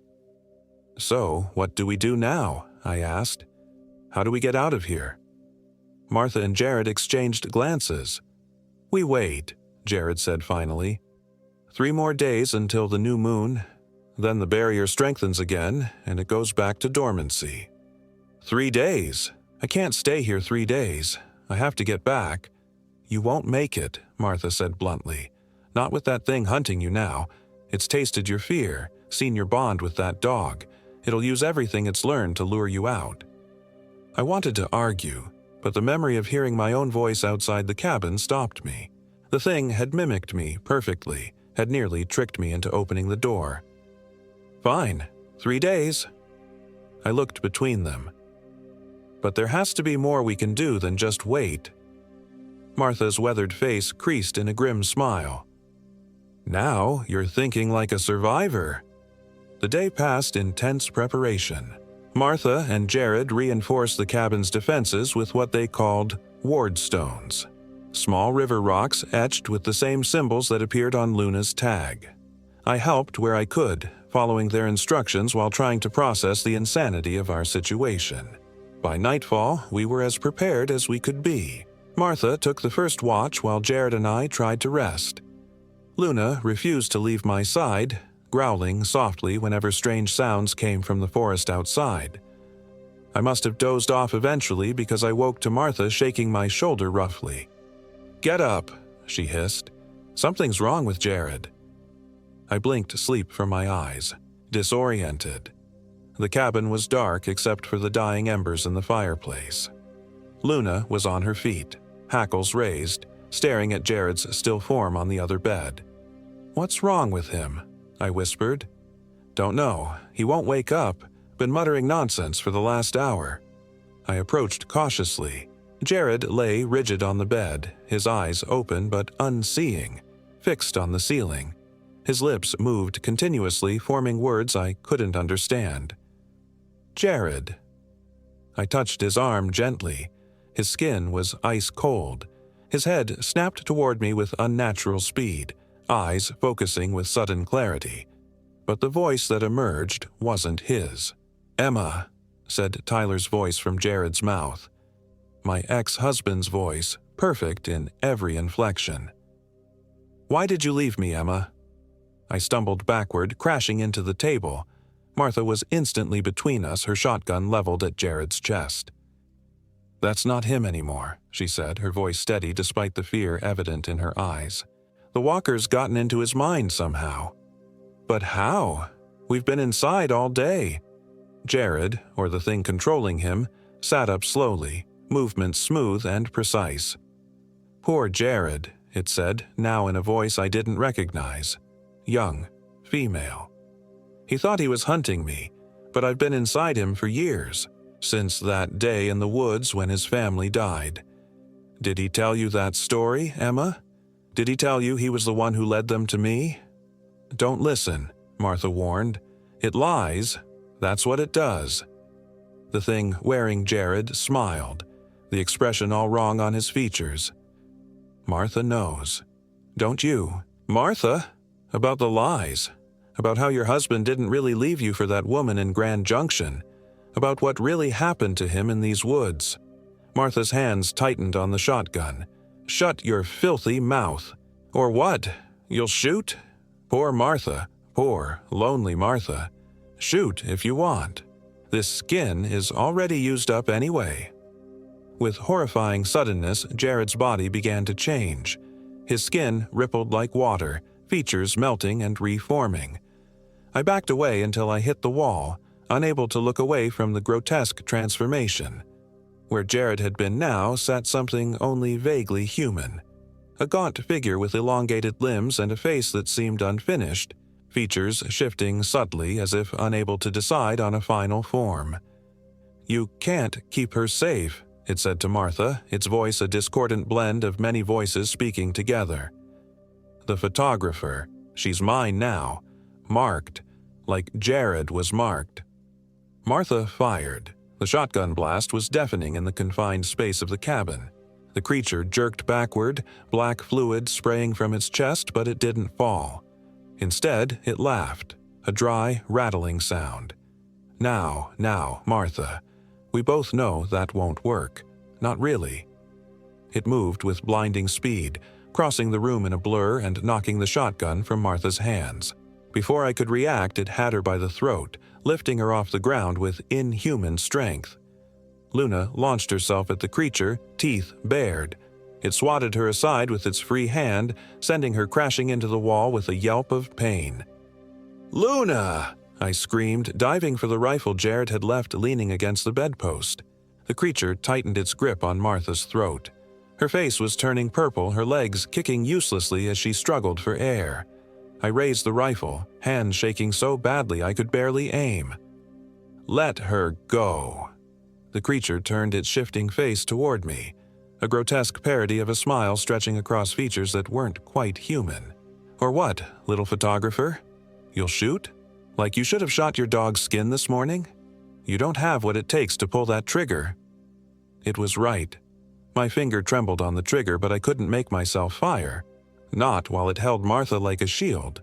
Not while some part of Jared might still be in there somewhere. The creature seemed to sense my hesitation. Its smile widened, revealing too many teeth, arranged in ways teeth should never be. "See? Weak. Humans are so—" Its words cut off as Martha drove something into its side, a hunting knife she must have had concealed in her clothing. The creature shrieked, a sound like metal tearing, and dropped her. Martha collapsed to the floor, gasping for breath. "The journal," she croaked. "Jared's journal." I didn't understand, but I lunged for the table where Jared's journal lay open.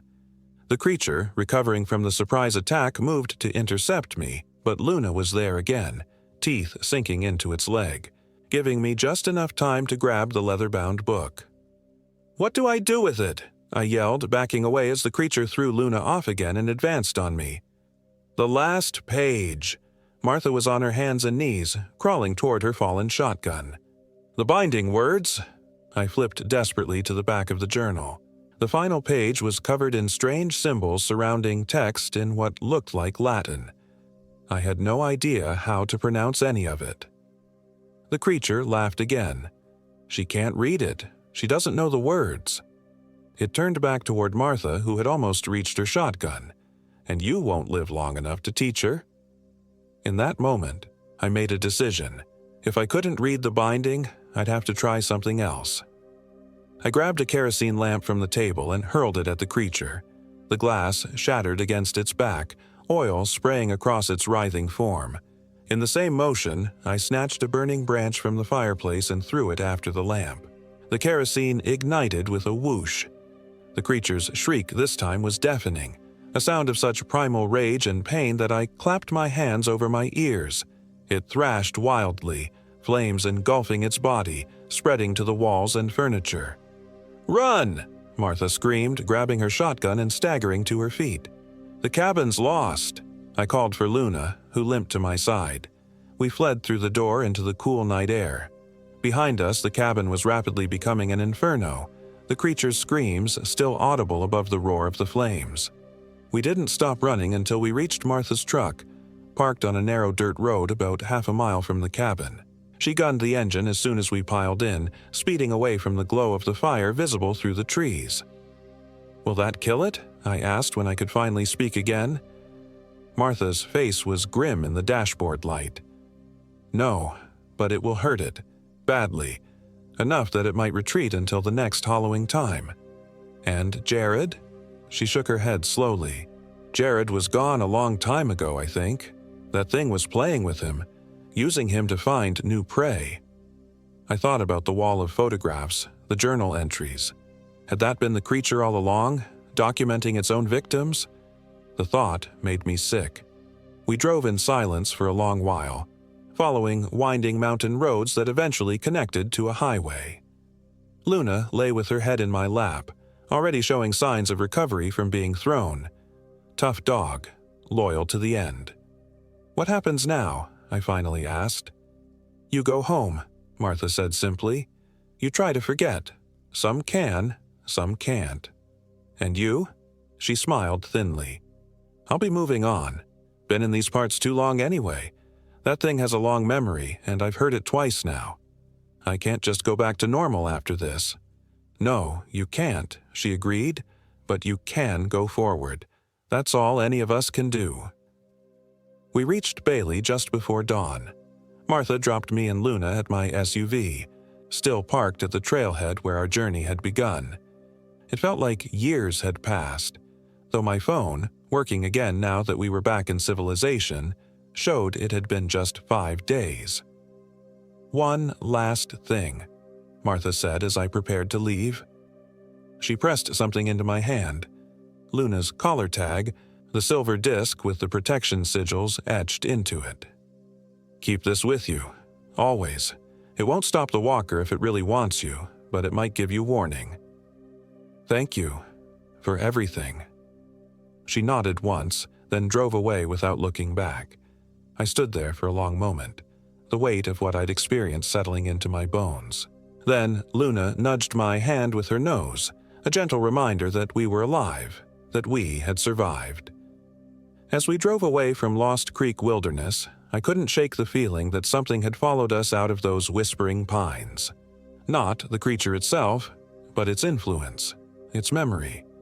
The drive back to Denver was surreal. The morning commuters, the coffee shops, the normal rhythm of civilization. All of it seemed like a thin veneer now, a comforting illusion draped over a darker reality I could never unsee. I didn't go back to my apartment right away.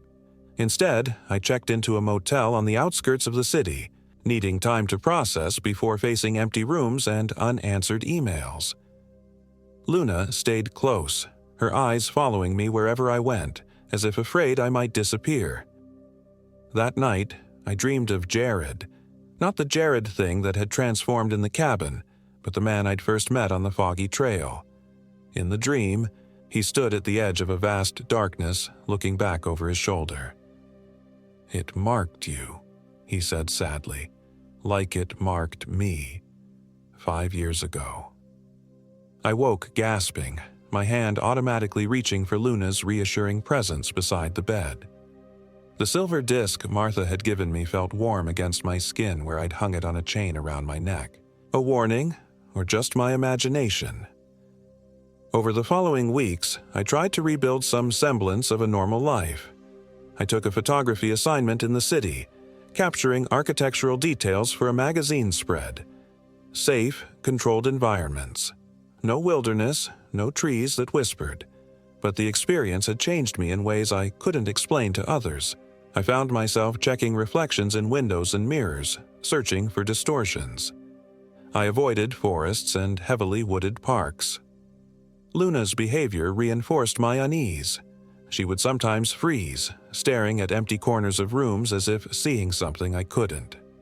3 months after Lost Creek, I was reviewing photos from a recent assignment when I noticed it, a familiar distortion in the background of an image taken in a crowded downtown plaza. Just a heatwave effect, I told myself. Just light refraction. But Luna growled at the screen, backing away with her tail tucked. 2 weeks later, I received a package with no return address. Inside was a handwritten note on yellowed paper.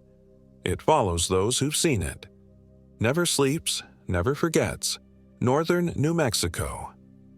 Find me.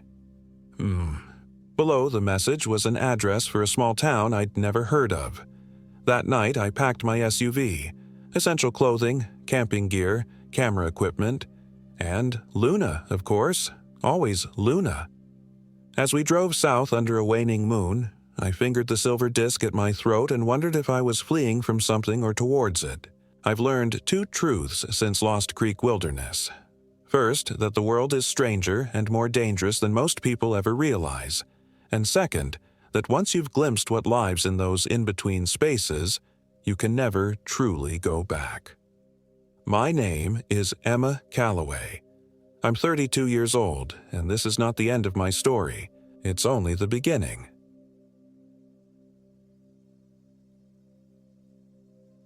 My name is Lucas Mercer, 34 years old. This happened in August 2024. I've always been the friend who plans the trips, the one with the spreadsheets, itineraries, and emergency contacts. But none of that mattered when the darkness of Black Canyon claimed us. Our annual hiking trip had become tradition among our group from Axis Marketing. 4 of us this year: myself, Derek Holloway, Isabel Chen, and newcomer Meredith Wright, who'd joined our department just 3 months prior. We chose Colorado's Black Canyon of the Gunnison National Park, a place where cell service dies and the walls of black rock rise a half-mile from the river below.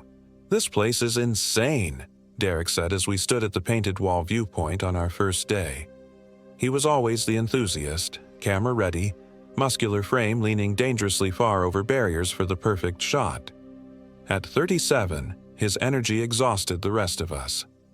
How have I never heard of this place before? Because it's not Instagram famous, Isabel replied with her typical dry humor. She was our creative director, 35, with a quick wit and quicker judgment. Her dark hair was already pulled back into a practical braid for the hike ahead. Some places still manage to stay sacred. Meredith said nothing, just stared down into the void. She was harder to read than the others. Quiet, observant, with a peculiar intensity that sometimes made me uncomfortable. But she'd expressed genuine interest in joining our trip, and I figured the wilderness would be good for her. Break her out of her shell. I didn't know then what kind of shell she was actually breaking out of.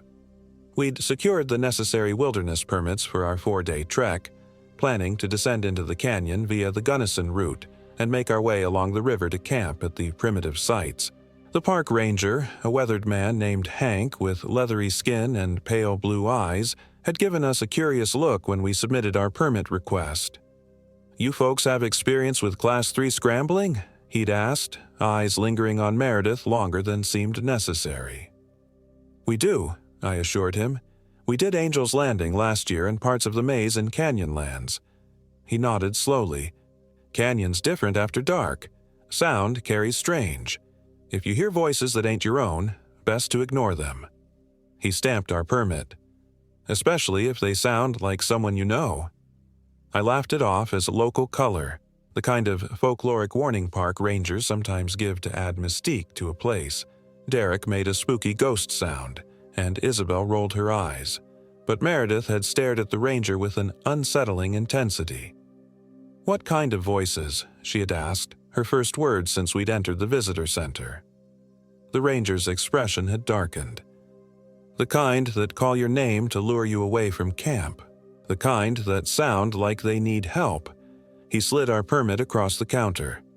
Stick together, stick to the trail, and don't go wandering at night. Our descent into the canyon began early the next morning. The Gunnison route was steep and treacherous. An 80-foot chain helped with the most vertical sections.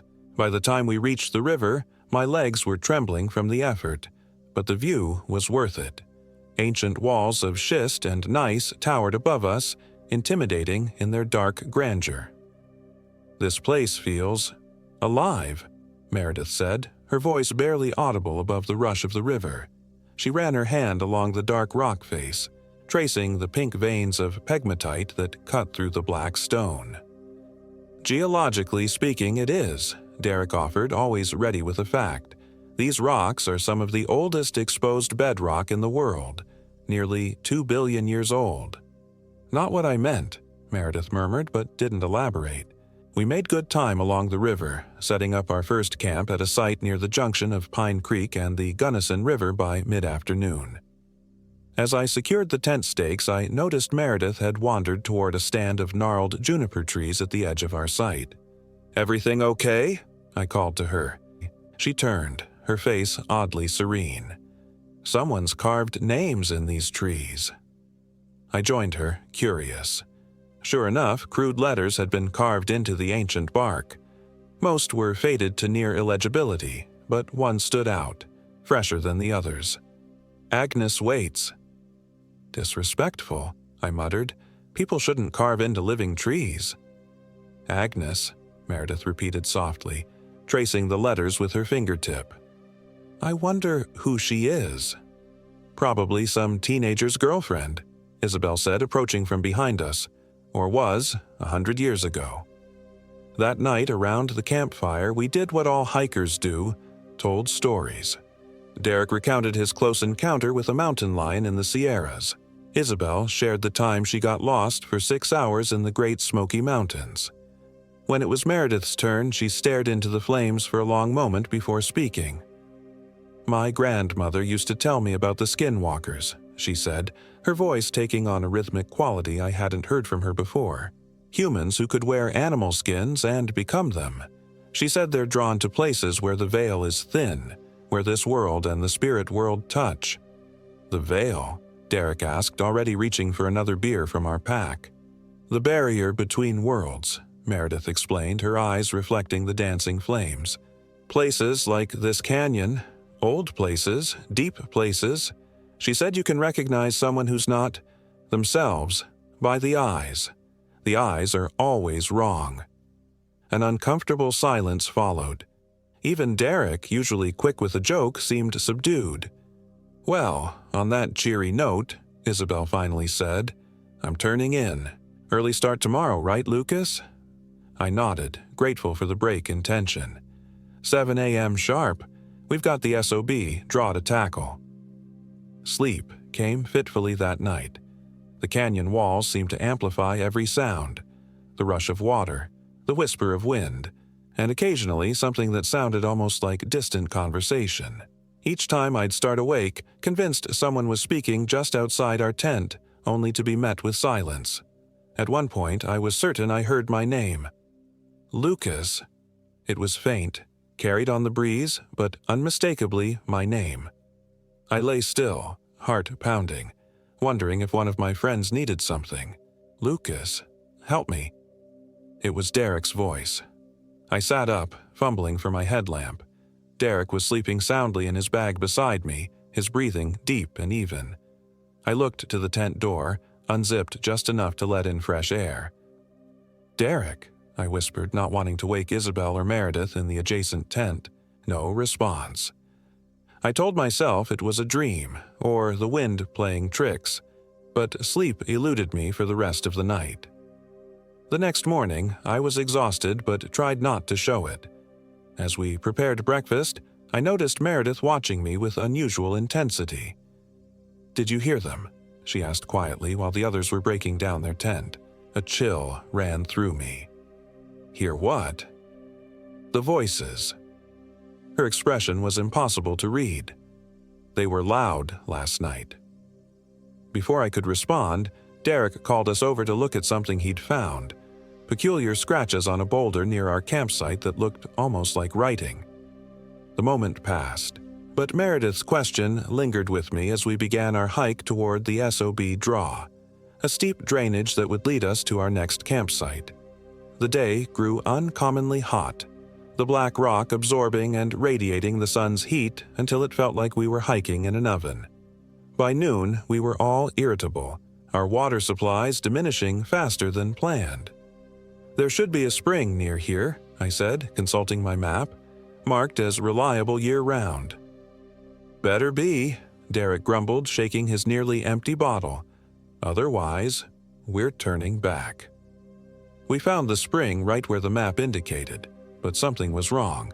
The small pool was ringed with dead insects and small animal bones. The water itself had a reddish tinge. "Iron deposits," I suggested, not entirely convinced. "Common in groundwater." "I'm not drinking that," Isabel declared, stepping back. Derek knelt by the water, dipping in a finger and rubbing it against his thumb. "Doesn't feel right. Too viscous." "We can filter it," I said, though uncertainty crept into my voice. We needed water, and the next source was miles away. "No," Meredith said firmly, surprising us all. "We shouldn't drink from this place." "And why's that, Meredith?" Isabel asked, an edge to her voice. The heat was making us all testy. Meredith's gaze dropped to the red-tinged water. "It's wrong." In the end, we decided to push on to the next water source, rationing what little we had left. The decision cost us hours of hiking time, and by the time we reached our intended campsite, darkness was falling fast. Setting up camp in the twilight, a strange tension had developed in our group. Derek was uncharacteristically quiet. Isabel snapped at every minor inconvenience. Even I felt on edge, jumping at shadows. Only Meredith seemed unaffected, humming softly to herself as she gathered wood for the fire. That night, huddled around a struggling flame that never seemed to burn quite right, casting strange bluish shadows instead of warm orange light, Derek finally addressed what we were all feeling. "This place is getting to me," he admitted, his usual bravado absent. "I feel watched." "It's just the canyon," I said, not believing my own words. "The walls, the echo, makes everything feel closer than it is." "No," Isabel said, her voice tight. "Derek's right. Something's off here." She turned to Meredith. "You've been acting like you know something we don't since we arrived." "What is it?" Meredith looked up, the strange fire reflecting in her eyes. "The ranger warned us." "About the voices," I remembered. She nodded. "This canyon has a history. The Ute people called it a place of shadow spirits. Then the miners came. A settlement once stood near here, Henson Creek. It's not on modern maps." "Why not?" Derek asked. "They all disappeared in the winter of 1883, every last person." Meredith stared into the fire. "The rescue party found the town empty. Food still on tables. One journal mentioned the spreading sickness of mind. They wrote about a woman named Agnes Thorburn who spoke to something in the canyon walls weeks before the disappearances." "Agnes," I said, remembering the carved name. "Agnes waits." "How do you know all this?" Isabel demanded. "I researched the area before our trip," Meredith replied calmly. "I like to know the history of places we visit." "Well, that's thoroughly unsettling," Derek forced a laugh. "Good ghost story, though." "It's not a story," Meredith said. "Agnes is still here. They all are." Sleep was impossible that night. The voice came again, clearer now, using all our names at different times. We took turns keeping watch, an unplanned precaution that seemed suddenly essential. During my shift, I watched the moonlight crawl across the canyon floor and tried to convince myself we were just succumbing to suggestion and ghost stories. When Isabel woke for her turn, she found me staring at the tree line. "See something?" she asked, voice thick with interrupted sleep. "No," I lied. I'd been watching a figure that stood just at the edge of visibility, a human shape that didn't move for over an hour, but as soon as Isabel emerged from the tent, it vanished. All quiet. Morning brought no relief from the oppressive atmosphere. We ate in silence, no one mentioning the noises from the night before. As we packed up camp, Derek approached me. "I think we should head back today," he said quietly. "Cut the trip short." I nodded, secretly relieved. I was thinking the same thing. The water situation alone. A scream cut through the morning air. Isabel. We ran toward the sound, finding her standing by the river's edge, her face pale. "There's someone in the water," she said, pointing with a shaking hand. At first, I saw nothing in the churning gunnison. Then, a flash of something pale beneath the surface. An arm, a face perhaps, gone before I could be certain. "We need to help them." Derek was already kicking off his boots. "No," Meredith grabbed his arm with surprising strength. "It's not real. It's what they do. They show you things to lure you in." "There's someone drowning." Derek shook her off. "Look at the water, Derek," Meredith insisted. "Really look. Is it behaving like it should if there were a body?" We all stared at the river. The current flowed smoothly, undisturbed, no eddies or disruption that would indicate a body beneath the surface. Yet I would have sworn I'd seen something. "I know what I saw," Isabel whispered, but doubt had crept into her voice. "We're leaving," I decided. "Now, back the way we came." No one argued.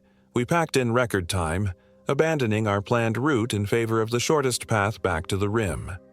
The 4-mile hike to the Gunnison route would take most of the day, but we'd be out of the canyon by nightfall if we pushed hard. The return journey felt wrong from the start. Landmarks I'd carefully noted on our descent were either missing or appeared altered. Twice we had to backtrack after the trail seemed to vanish beneath our feet. The sun beat down mercilessly, yet the air felt somehow colder than it should. "We're going in circles," Isabel finally said, voicing what we'd all been thinking. "That's the third time we've passed that split boulder." She was right.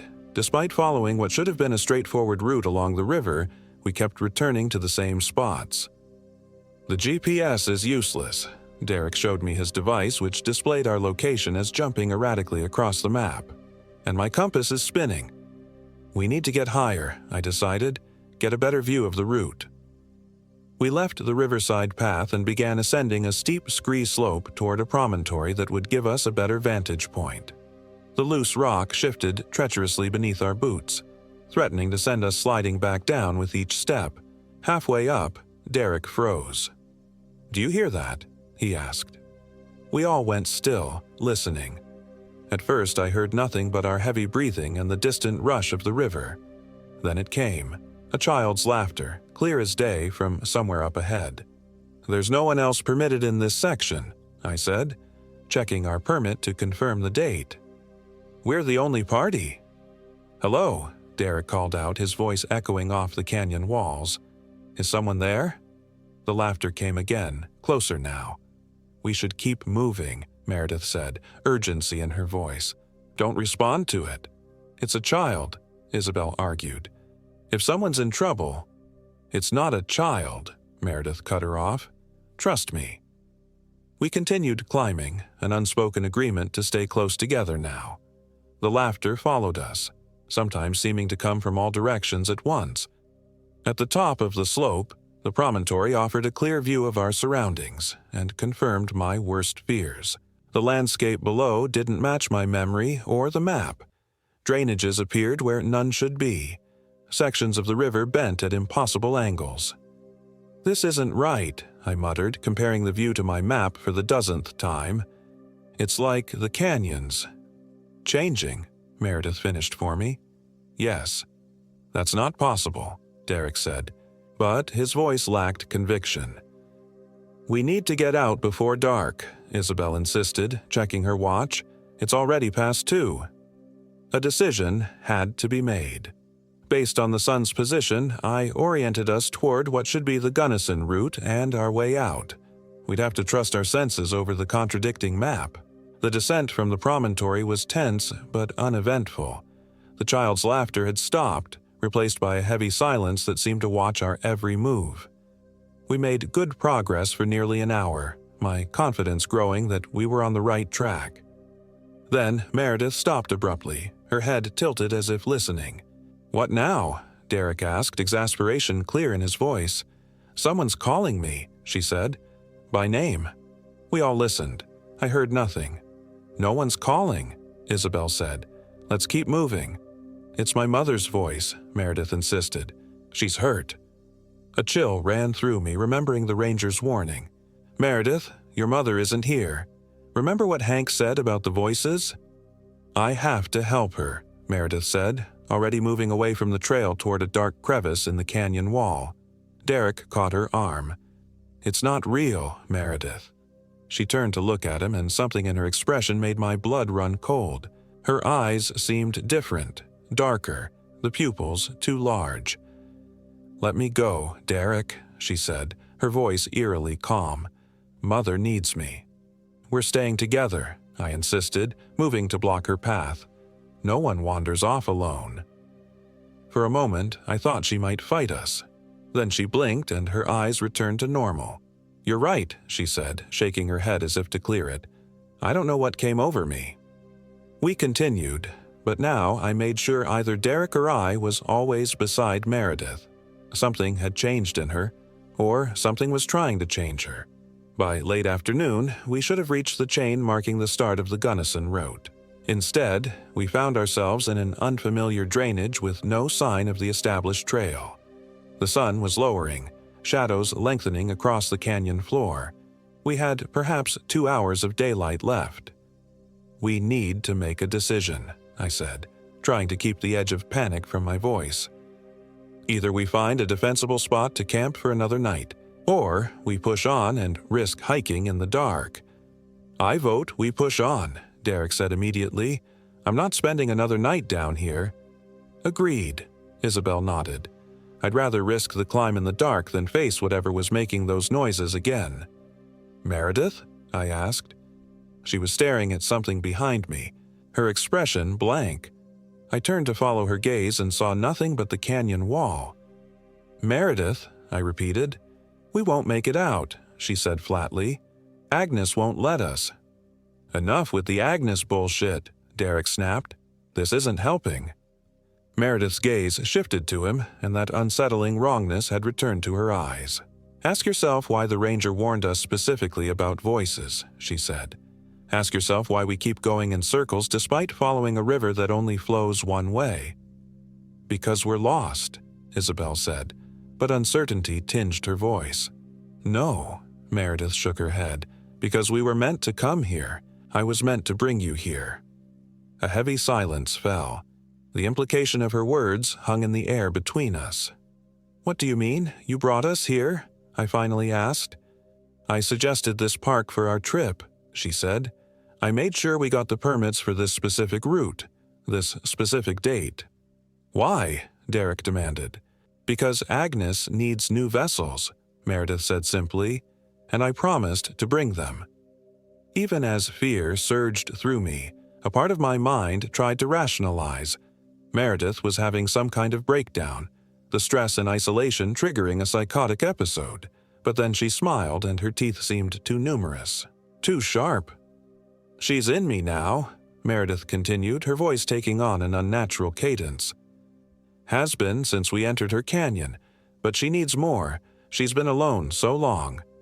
"We're leaving," I said firmly, grabbing my pack. "Now. Derek, Isabel, stay close." We backed away from Meredith, who made no move to follow. She just watched us with that terrible smile. "You can't leave," she called after us. "The canyon won't let you. Agnes won't let you." We fled, abandoning any pretense of calmly finding our way.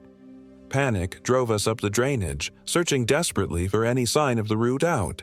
The shadows grew longer, the light fading faster than it should. Behind us, I could hear Meredith's voice, sometimes speaking, sometimes singing in a language I didn't recognize. "There," Isabel pointed ahead. "The chain." Relief surged through me at the sight of the metal chain that marked the steepest section of the Gunnison route. We'd found our way out. "Hurry," I urged, though caution would be wiser on the treacherous climb. "Before we lose the light completely." Derek reached the chain first, taking hold and pulling himself up the first few feet. Isabel followed, with me bringing up the rear, constantly looking back for any sign of Meredith. So far, she hadn't followed us. We'd climbed perhaps 30 feet when Derek let out a shout. At first, I thought he'd lost his grip, but when I looked up, he was staring at his hands in horror. The chain had transformed in his grasp, no longer metal links but what appeared to be a braid of human hair, dark and slick. "What the fuck?" he screamed, trying to let go, but the hair seemed to twine around his wrists, holding him fast. Isabel was experiencing the same thing, the hair wrapping around her arms, pulling her closer to the rock face. I could only watch in horror as the stone itself seemed to soften, enveloping their struggling forms. "Lucas!" Isabel screamed. "Help us!" I lunged upward, reaching for her outstretched hand, but before I could grasp it, the rock closed around her like dark water. Her scream cut off abruptly. Derek was already gone, the stone smooth where he had been seconds before. I hung there, frozen in shock and disbelief, before self-preservation kicked in. I let go of the transformed chain and slid back down the slope, tearing my hands and knees but barely feeling the pain. When I reached the bottom, I ran blindly, no destination in mind except away. Night fell completely, but I didn't stop. The darkness in the canyon was absolute, yet somehow I could still see, not with normal vision, but with a strange awareness of shapes and spaces. The landscape continued to shift around me, paths appearing and disappearing, the river changing course at impossible angles. And all the while, voices called to me, Derek, Isabel, my parents, old friends, all begging for help, all coming from directions that would lead deeper into the canyon. I don't know how long I ran before I collapsed from exhaustion. I found myself in a small alcove, huddled against the rock, too tired to even feel afraid anymore. Above me, impossibly far away, I could see stars, the real world continuing indifferently while whatever nightmare I'd fallen into played out below. "They're part of it now," Meredith's voice came from the darkness. I didn't have the energy to run anymore. She stepped into my awareness, her movements too fluid, her smile too wide. "Just like I am, just like you will be." "What happened to you?" I asked, my voice barely a whisper. "I found Agnes's journal when I was researching this trip," she said, crouching down to my level. "Hidden in the archives, misfiled and forgotten. She wrote about what lives in the canyon walls. What called to her? What promised her she'd never be alone again if she brought it offerings? You brought us as sacrifices," I realized. "No," Meredith, or whatever was wearing her face, shook her head. "Not sacrifices. Family. Agnes was so lonely after everyone in Henson Creek rejected her. The thing in the walls was her only friend. It showed her how to become part of the canyon, how to reshape it according to her needs. She brought the others here to join her. And now I've brought you." "I won't join you," I said, finding a last reserve of defiance. "You already have begun," Not Meredith said. "Look at your hands, Lucas." I looked down and saw with horror that my skin had darkened, taking on the texture and color of the schist that formed the canyon walls. The transformation had begun at my fingertips and was slowly creeping up my wrists. "No." I scrambled backward, scraping at my skin, trying to remove the stony texture. It didn't hurt, which somehow made it more terrifying. "Don't fight it," she soothed. "It's peaceful, becoming part of something eternal. The canyon has stood for millions of years. We'll stand with it now." "My family," I gasped. "They'll look for us." "Others have been lost here before," she shrugged. "They'll search, find nothing. Eventually they'll call it a hiking accident. The canyon keeps its secrets." "Why me?" I asked, watching the transformation continue up my arms. "Why us?" "Agnes is choosy," Not Meredith smiled. "She watches from the walls, listens through the wind. She liked your group, your bonds, your history together. She wanted that, to be part of a group again." My vision was changing now. the world taking on new dimensions I couldn't properly process. I could feel the weight of the rock above me, sense the flow of the river a mile away, taste the minerals in the soil. Part of me was already joining with the canyon. "Stop fighting, Lucas," Meredith said, her form shifting, becoming less human with each passing moment. "Listen to the walls. They're speaking to you now." And they were. I could hear them. Thousands of voices merged into one consciousness, stretching back through time, ancient and patient and hungry. Agnes was there, and now Derek and Isabel too, their individual identities dissolving into the greater whole. "Join us," they whispered. "Become eternal." Part of me wanted to give in, to surrender to that vast, dark consciousness that promised an end to fear, an end to loneliness. But something else, some core of myself that refused to be subsumed, fought back. With the last of my human strength, I pushed myself to my feet and ran. Not toward any exit, I knew now there was none, but toward the river. The Gunnison, black and powerful, cutting through stone for millennia. If anything in this canyon remained true, unchanged by Agnes's will, it would be the river. Behind me, not Meredith called my name, her voice distorting, multiplying into a chorus of sound. The ground shifted beneath my feet, trying to trip me, to hold me. The transformation had reached my shoulders now, my neck, creeping toward my face. I reached the river's edge as the first light of dawn broke above the canyon rim. Without hesitation, I threw myself into the freezing current. The shock of it momentarily cleared my mind, washed away the voices. The river took me, tumbling me against rocks, pulling me under. I didn't fight it. Better to die as myself than live as part of that thing in the walls. I don't remember much after that. Flashes of daylight and darkness as the river carried me. Pain as my body struck obstacles. The sensation of the stony transformation receding wherever the water touched my skin. Park rangers found me 3 days later, washed up on a sandbar miles downstream, barely alive, hypothermic, dehydrated, delirious. Both arms broken, ribs cracked, a concussion that left me unconscious for days. When I finally woke in the hospital, they asked about the others. I told them a version of the truth, that we got separated, that I fell into the river trying to find help. Search and rescue teams combed the canyon for weeks. They never found any sign of Derek, Isabel, or Meredith. Sometimes, on the edge of sleep, I hear them calling to me. I see them in my dreams, their faces emerging from stone walls, beckoning me to return. To join the family Agnes is building in the depths of Black Canyon. I've moved away from Colorado now, as far from mountains and canyons as I could get. I live by the ocean, finding comfort in its vast, ever-changing surface. But I know the truth. Agnes is patient.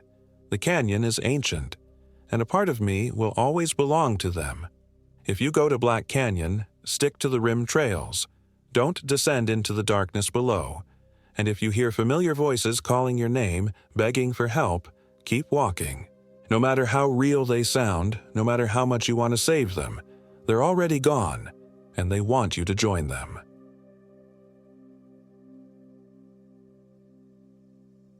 My name is Marcus Whelan. I'm 34 years old. This happened in October 2024. The Black Canyon of the Gunnison isn't a place for the faint of heart. That's what the ranger at the visitor center told us with a tight smile when Eliza asked about overnight camping along the North Rim. Even in late autumn, when the aspen leaves had already fallen and the first dusting of snow brightened the highest peaks, the canyon commanded respect.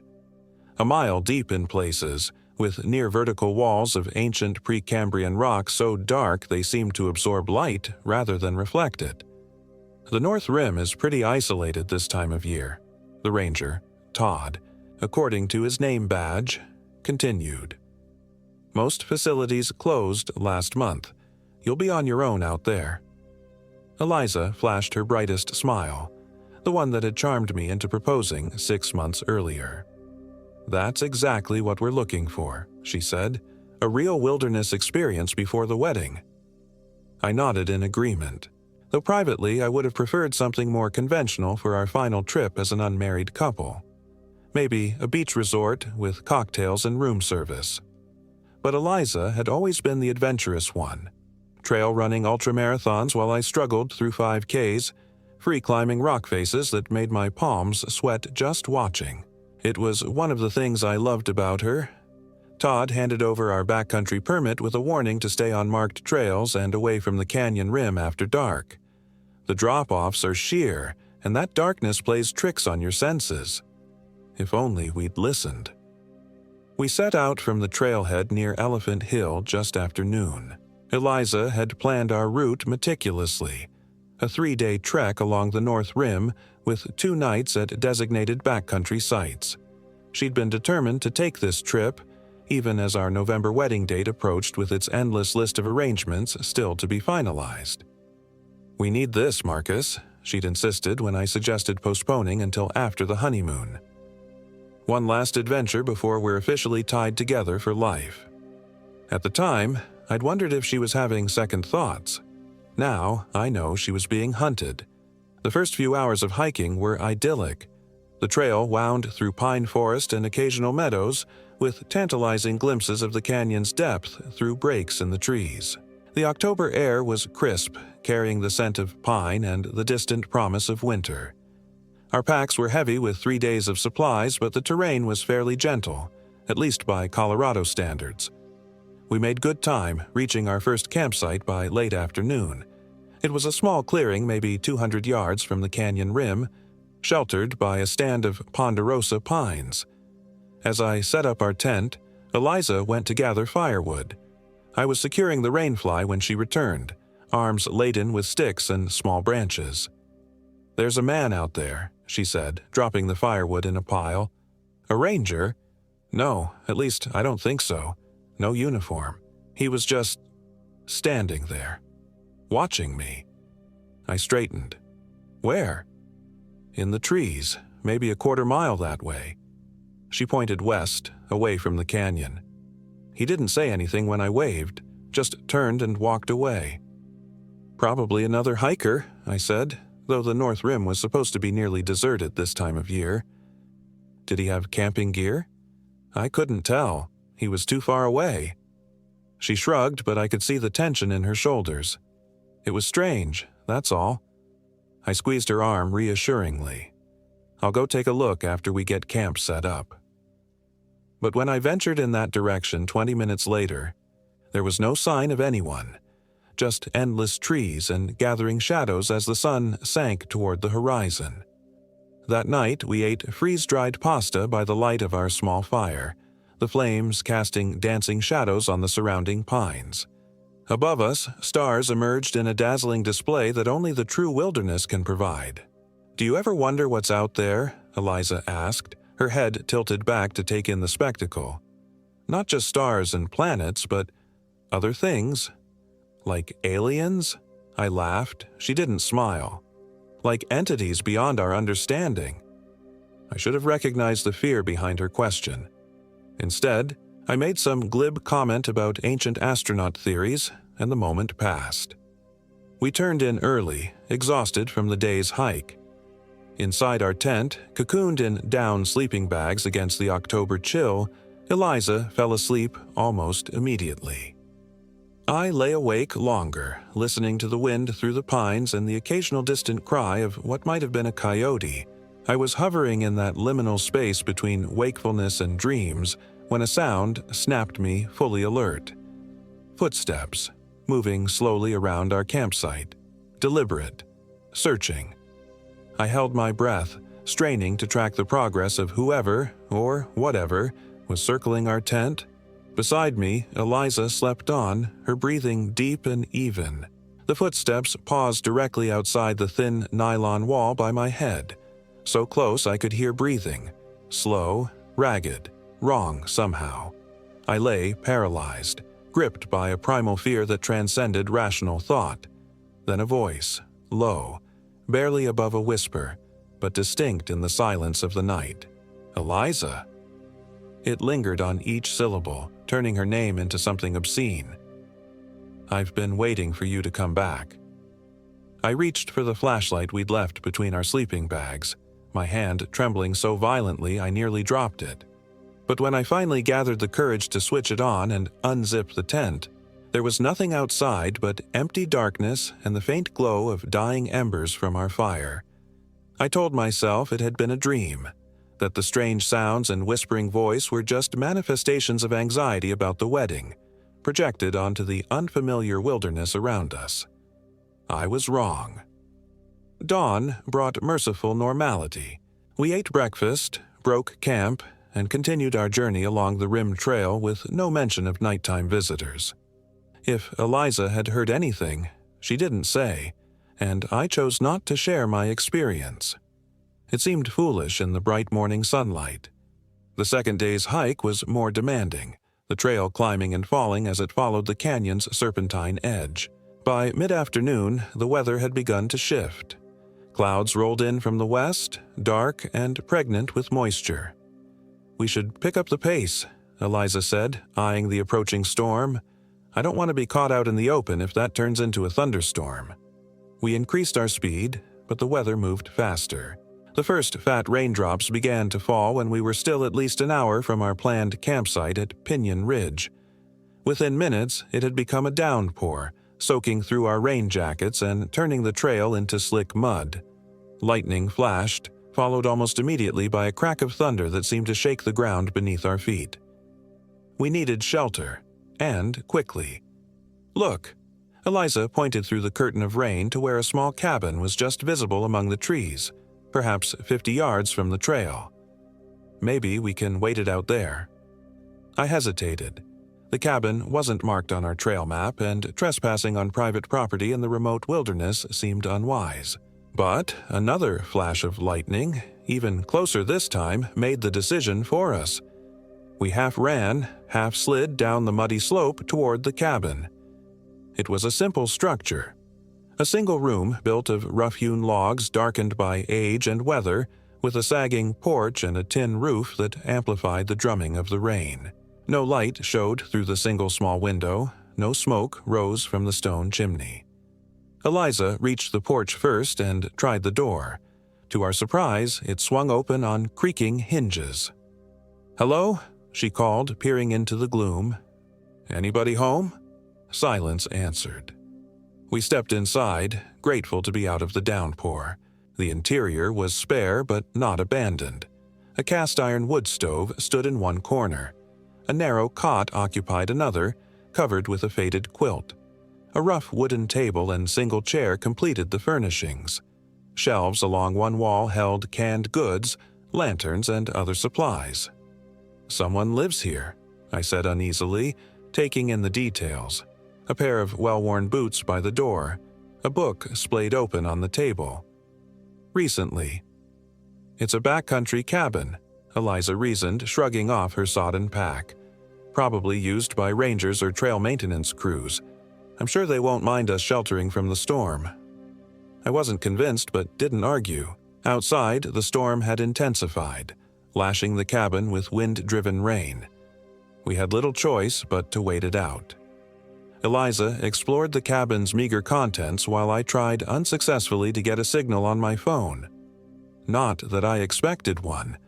We'd been without service since leaving the visitor center the previous day. "Marcus," Eliza called, her voice tight with an emotion I couldn't identify. "Look at this." She was standing before a section of wall I hadn't noticed initially. Every inch of available space was covered with Polaroid photographs. Dozens of them. Maybe hundreds. In the dim light filtering through the dirty window, I couldn't make out details. Eliza lit one of the oil lanterns from the shelf, and in its yellow glow, the wall of photographs resolved into a gallery of horror. Each Polaroid showed a person, or what had once been a person. Men and women of various ages, all captured in the moment of transformation into something else, something wrong. Faces elongated beyond human proportions, limbs twisted at impossible angles, skin split to reveal what looked like bark or scales beneath. And in every photograph, standing just behind the transforming victim, was the same figure. Tall, unnaturally thin, its face always in shadow or just outside the frame. My stomach lurched. "We need to leave. Now." Eliza was transfixed, the lantern trembling in her hand. "These are all taken around the canyon," she whispered. "Look at the backgrounds." She was right. I recognized landmarks we'd passed earlier that day. Distinctive rock formations, viewpoints, trail markers. "Eliza, please," I grabbed her arm. "Let's go." She turned to face me, and in the lantern light I saw something in her eyes I'd never seen before. Raw fear. "I know him, Marcus," she said, her voice barely audible over the storm outside. "The man in these pictures. I've seen him before." Before I could respond, the cabin door burst open, propelled by a gust of wind that extinguished our lantern and plunged us into near darkness. In the doorway stood a silhouette, a man, impossibly tall and thin. "Welcome back, Eliza," said the same voice I'd heard outside our tent the night before. "I've been waiting a very long time." What followed exists in my memory as a series of disconnected images, like frames cut from a film and reassembled out of order. Eliza screaming my name as the figure moved toward her with unnatural speed. My hands finding a heavy lantern, swinging it in desperate defense. The crack as it connected, and the strange absence of blood from the wound it opened. The figure's face in a flash of lightning. Not a face at all, but a writhing mass of what looked like thin, dark roots or tentacles, constantly shifting and reforming. Eliza's hand in mine as we fled into the storm, blind with terror, heedless of direction or danger. The ground suddenly vanishing beneath my feet as we strayed too close to the canyon rim. Falling. Pain. Darkness. I awoke to stillness and the copper taste of blood in my mouth. I was lying on a narrow ledge perhaps 30 feet below the canyon rim, my fall broken by a stunted pine that had somehow taken root in a crack in the sheer rock face. Every breath sent daggers of pain through my left side. Broken ribs, almost certainly. "Eliza!" I called weakly, then louder. "Eliza!" Only the echo of my voice answered, bouncing between the canyon walls until it faded into nothing. Daylight was fading fast. I fumbled for my phone, but it was gone, lost in the fall or the chaotic flight from the cabin. My pack, with all our supplies, was similarly absent. I took stock of my situation with growing despair. The ledge I'd landed on was maybe 6 feet wide at its broadest point, narrowing to nothing at both ends. Above me, the canyon wall rose in a nearly vertical face of dark schist, slick with rain and offering few handholds. Below, the ledge dropped away into darkness. I couldn't see the bottom from my position, but I knew the canyon was over 2,000 feet deep in places. I was trapped, injured, without equipment or supplies, and Eliza was missing. Night fell with the sudden finality unique to deep canyons. One moment there was dim twilight, the next, absolute darkness. The temperature plummeted as the last heat of day dissipated into the clear post-storm sky. I huddled against the canyon wall, shivering violently. Hypothermia was a real threat, even in October. I needed to stay conscious, to move as much as the confined space would allow. To distract myself from pain and fear, I focused on Eliza. Where was she? Had she escaped the thing from the cabin? Was she searching for me, or had she suffered a worse fate than my fall? The night stretched endlessly. I drifted in and out of consciousness, each awakening more disorienting than the last.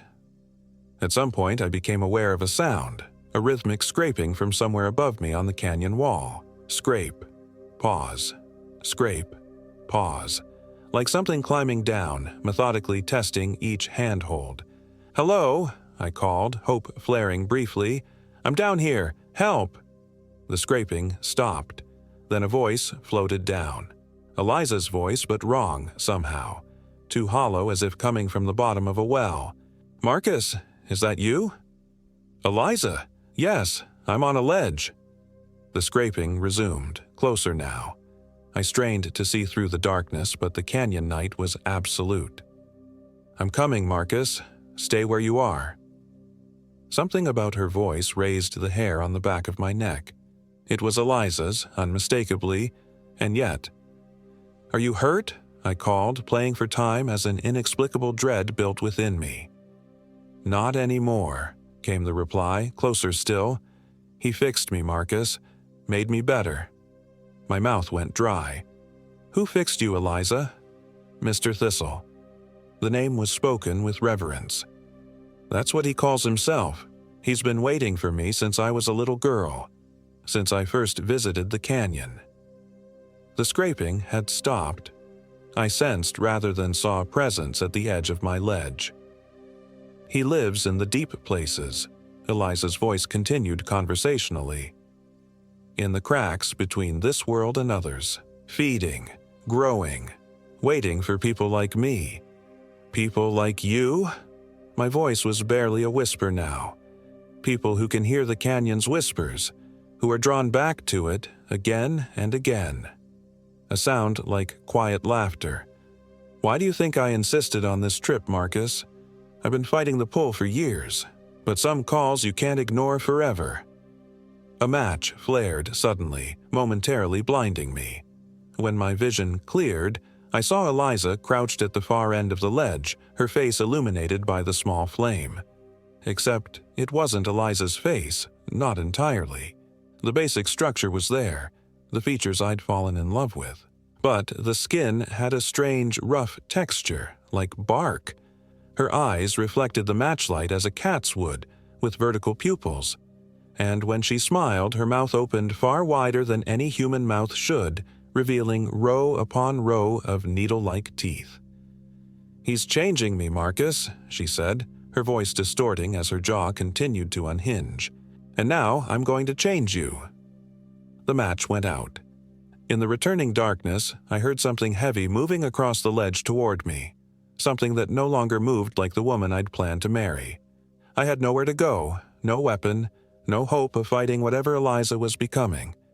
So I did the only thing I could. I jumped. The impact should have killed me. That it didn't was due to pure blind luck, a series of smaller ledges that broke my fall, a dense growth of scrub pine that cushioned my final landing, and perhaps some intervention I still don't fully understand. I awoke 2 days later in a hospital in Montrose, having been found by a search and rescue team alerted by the rangers when we failed to check in at our designated time. They'd located me through pure chance, a reflection from my watch caught by a helicopter's searchlight. My injuries were extensive. 6 broken ribs, a fractured pelvis, a concussion, and countless cuts and contusions. But I was alive. Eliza was never found. I told a sanitized version of events to the authorities. A sudden storm, a wrong turn near the canyon rim, a fall. I said we'd become separated in the confusion and darkness. I described the cabin but claimed we'd only taken brief shelter there before continuing our journey. They searched, of course, found the cabin exactly where I'd described it, but in their report it was abandoned, empty of all but dust and cobwebs.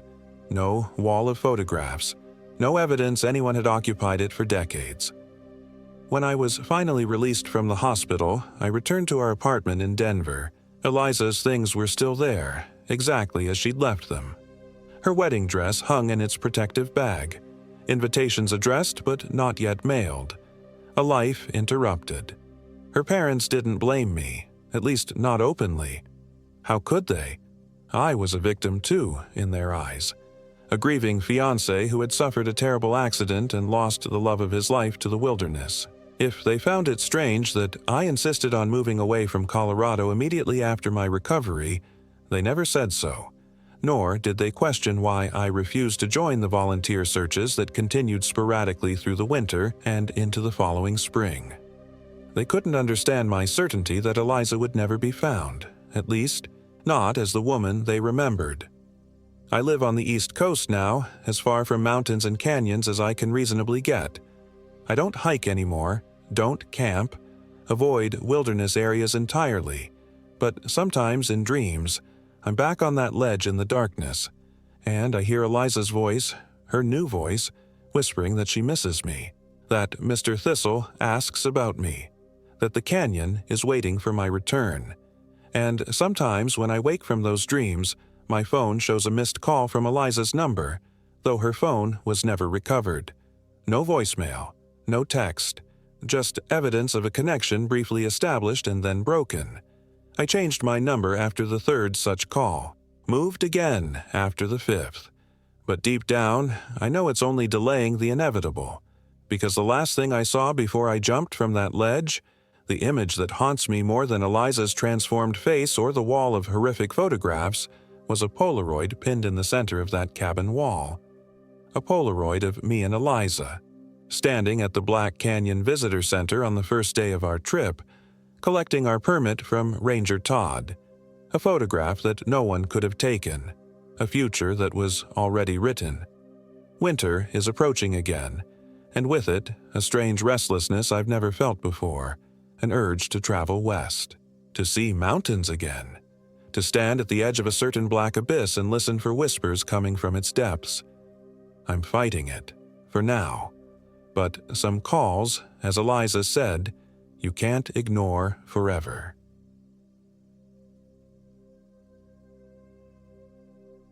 My name is Marcus Whelan. I'm 34 years old. This happened in October 2024. The Black Canyon of the Gunnison isn't a place for the faint of heart. That's what the ranger at the visitor center told us with a tight smile when Eliza asked about overnight camping along the North Rim. Even in late autumn, when the aspen leaves had already fallen and the first dusting of snow brightened the highest peaks, the canyon commanded respect. A mile deep in places, with near-vertical walls of ancient Precambrian rock so dark they seemed to absorb light rather than reflect it. The North Rim is pretty isolated this time of year, the ranger, Todd, according to his name badge, continued. Most facilities closed last month. You'll be on your own out there. Eliza flashed her brightest smile, the one that had charmed me into proposing 6 months earlier. That's exactly what we're looking for, she said, a real wilderness experience before the wedding. I nodded in agreement, though privately I would have preferred something more conventional for our final trip as an unmarried couple. Maybe a beach resort with cocktails and room service.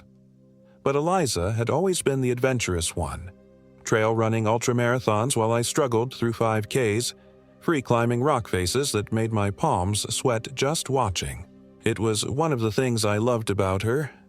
Todd handed over our backcountry permit with a warning to stay on marked trails and away from the canyon rim after dark. The drop-offs are sheer, and that darkness plays tricks on your senses. If only we'd listened. We set out from the trailhead near Elephant Hill just after noon.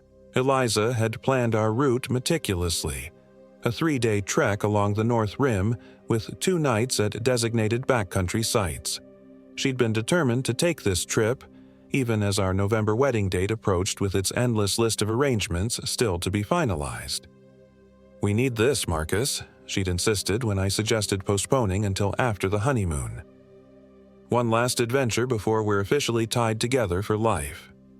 At the time, I'd wondered if she was having second thoughts. Now, I know she was being hunted. The first few hours of hiking were idyllic. The trail wound through pine forest and occasional meadows, with tantalizing glimpses of the canyon's depth through breaks in the trees. The October air was crisp, carrying the scent of pine and the distant promise of winter. Our packs were heavy with 3 days of supplies, but the terrain was fairly gentle, at least by Colorado standards. We made good time, reaching our first campsite by late afternoon. It was a small clearing maybe 200 yards from the canyon rim, sheltered by a stand of ponderosa pines. As I set up our tent, Eliza went to gather firewood. I was securing the rainfly when she returned, arms laden with sticks and small branches. "There's a man out there," she said, dropping the firewood in a pile. "A ranger? No, at least I don't think so. No uniform. He was just standing there, watching me." I straightened. "Where?" "In the trees, maybe a quarter mile that way." She pointed west, away from the canyon. He didn't say anything when I waved, just turned and walked away. "Probably another hiker," I said, though the North Rim was supposed to be nearly deserted this time of year. "Did he have camping gear?" "I couldn't tell. He was too far away." She shrugged, but I could see the tension in her shoulders. "It was strange, that's all." I squeezed her arm reassuringly. "I'll go take a look after we get camp set up." But when I ventured in that direction 20 minutes later, there was no sign of anyone, just endless trees and gathering shadows as the sun sank toward the horizon. That night, we ate freeze-dried pasta by the light of our small fire, the flames casting dancing shadows on the surrounding pines. Above us, stars emerged in a dazzling display that only the true wilderness can provide.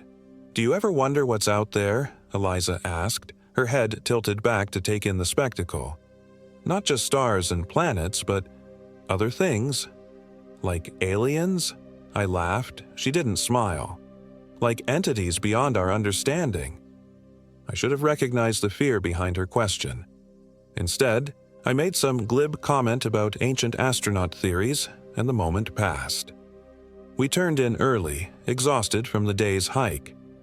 Inside our tent, cocooned in down sleeping bags against the October chill, Eliza fell asleep almost immediately. I lay awake longer, listening to the wind through the pines and the occasional distant cry of what might have been a coyote. I was hovering in that liminal space between wakefulness and dreams when a sound snapped me fully alert. Footsteps, moving slowly around our campsite, deliberate, searching. I held my breath, straining to track the progress of whoever, or whatever, was circling our tent. Beside me, Eliza slept on, her breathing deep and even. The footsteps paused directly outside the thin nylon wall by my head, so close I could hear breathing, slow, ragged, wrong somehow. I lay paralyzed, gripped by a primal fear that transcended rational thought. Then a voice, low, barely above a whisper, but distinct in the silence of the night. "Eliza." It lingered on each syllable, turning her name into something obscene.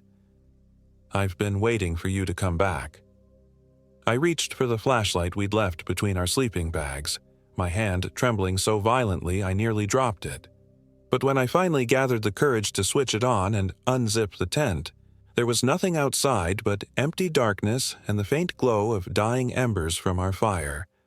I told myself it had been a dream, that the strange sounds and whispering voice were just manifestations of anxiety about the wedding, projected onto the unfamiliar wilderness around us. I was wrong. Dawn brought merciful normality. We ate breakfast, broke camp, and continued our journey along the Rim Trail with no mention of nighttime visitors.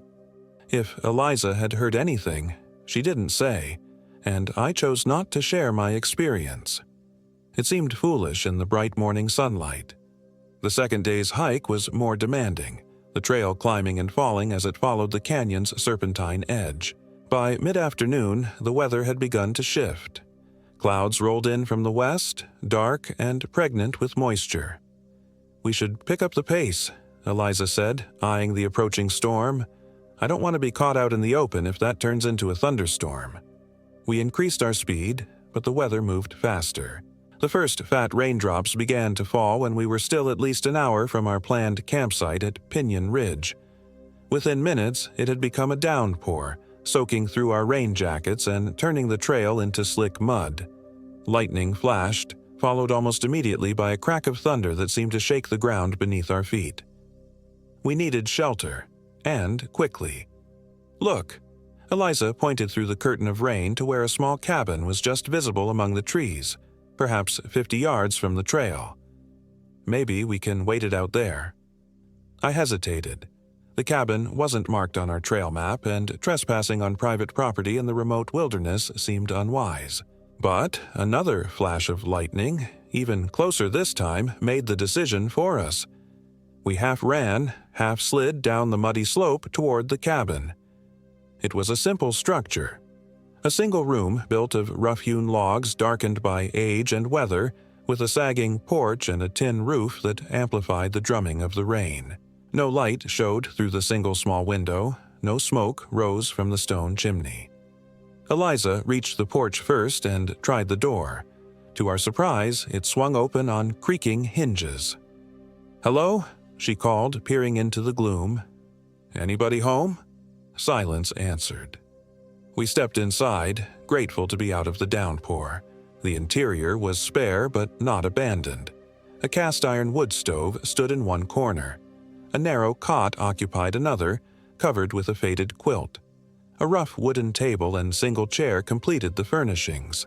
Shelves along one wall held canned goods, lanterns, and other supplies. "Someone lives here," I said uneasily, taking in the details. A pair of well-worn boots by the door, a book splayed open on the table. "Recently." "It's a backcountry cabin," Eliza reasoned, shrugging off her sodden pack. "Probably used by rangers or trail maintenance crews. I'm sure they won't mind us sheltering from the storm." I wasn't convinced but didn't argue. Outside, the storm had intensified, lashing the cabin with wind-driven rain. We had little choice but to wait it out. Eliza explored the cabin's meager contents while I tried unsuccessfully to get a signal on my phone. Not that I expected one. We'd been without service since leaving the visitor center the previous day. "Marcus," Eliza called, her voice tight with an emotion I couldn't identify. "Look at this." She was standing before a section of wall I hadn't noticed initially. Every inch of available space was covered with Polaroid photographs. Dozens of them. Maybe hundreds. In the dim light filtering through the dirty window, I couldn't make out details. Eliza lit one of the oil lanterns from the shelf, and in its yellow glow, the wall of photographs resolved into a gallery of horror. Each Polaroid showed a person, or what had once been a person. Men and women of various ages, all captured in the moment of transformation into something else, something wrong. Faces elongated beyond human proportions, limbs twisted at impossible angles, skin split to reveal what looked like bark or scales beneath. And in every photograph, standing just behind the transforming victim, was the same figure. Tall, unnaturally thin, its face always in shadow or just outside the frame. My stomach lurched. "We need to leave. Now." Eliza was transfixed, the lantern trembling in her hand. "These are all taken around the canyon," she whispered. "Look at the backgrounds." She was right. I recognized landmarks we'd passed earlier that day. Distinctive rock formations, viewpoints, trail markers. "Eliza, please," I grabbed her arm. "Let's go." She turned to face me, and in the lantern light I saw something in her eyes I'd never seen before. Raw fear. "I know him, Marcus," she said, her voice barely audible over the storm outside. "The man in these pictures. I've seen him before." Before I could respond, the cabin door burst open, propelled by a gust of wind that extinguished our lantern and plunged us into near darkness. In the doorway stood a silhouette. A man, impossibly tall and thin. "Welcome back, Eliza," said the same voice I'd heard outside our tent the night before. "I've been waiting a very long time." What followed exists in my memory as a series of disconnected images, like frames cut from a film and reassembled out of order. Eliza screaming my name as the figure moved toward her with unnatural speed. My hands finding a heavy lantern, swinging it in desperate defense. The crack as it connected, and the strange absence of blood from the wound it opened. The figure's face in a flash of lightning. Not a face at all, but a writhing mass of what looked like thin, dark roots or tentacles, constantly shifting and reforming. Eliza's hand in mine as we fled into the storm, blind with terror, heedless of direction or danger. The ground suddenly vanishing beneath my feet as we strayed too close to the canyon rim. Falling. Pain. Darkness. I awoke to stillness and the copper taste of blood in my mouth. I was lying on a narrow ledge perhaps 30 feet below the canyon rim, my fall broken by a stunted pine that had somehow taken root in a crack in the sheer rock face. Every breath sent daggers of pain through my left side. Broken ribs, almost certainly. "Eliza!" I called weakly, then louder. "Eliza!" Only the echo of my voice answered, bouncing between the canyon walls until it faded into nothing.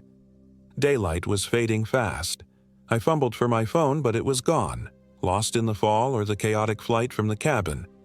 My pack, with all our supplies, was similarly absent. I took stock of my situation with growing despair. The ledge I'd landed on was maybe 6 feet wide at its broadest point, narrowing to nothing at both ends. Above me, the canyon wall rose in a nearly vertical face of dark schist, slick with rain and offering few handholds. Below, the ledge dropped away into darkness. I couldn't see the bottom from my position, but I knew the canyon was over 2,000 feet deep in places. I was trapped, injured, without equipment or supplies, and Eliza was missing. Night fell with the sudden finality unique to deep canyons. One moment there was dim twilight, the next, absolute darkness. The temperature plummeted as the last heat of day dissipated into the clear post-storm sky. I huddled against the canyon wall, shivering violently. Hypothermia was a real threat, even in October. I needed to stay conscious, to move as much as the confined space would allow. To distract myself from pain and fear, I focused on Eliza. Where was she? Had she escaped the thing from the cabin? Was she searching for me, or had she suffered a worse fate than my fall? The night stretched endlessly. I drifted in and out of consciousness, each awakening more disorienting than the last. At some point, I became aware of a sound, a rhythmic scraping from somewhere above me on the canyon wall. Scrape, pause, scrape, pause. Like something climbing down, methodically testing each handhold. "Hello," I called, hope flaring briefly.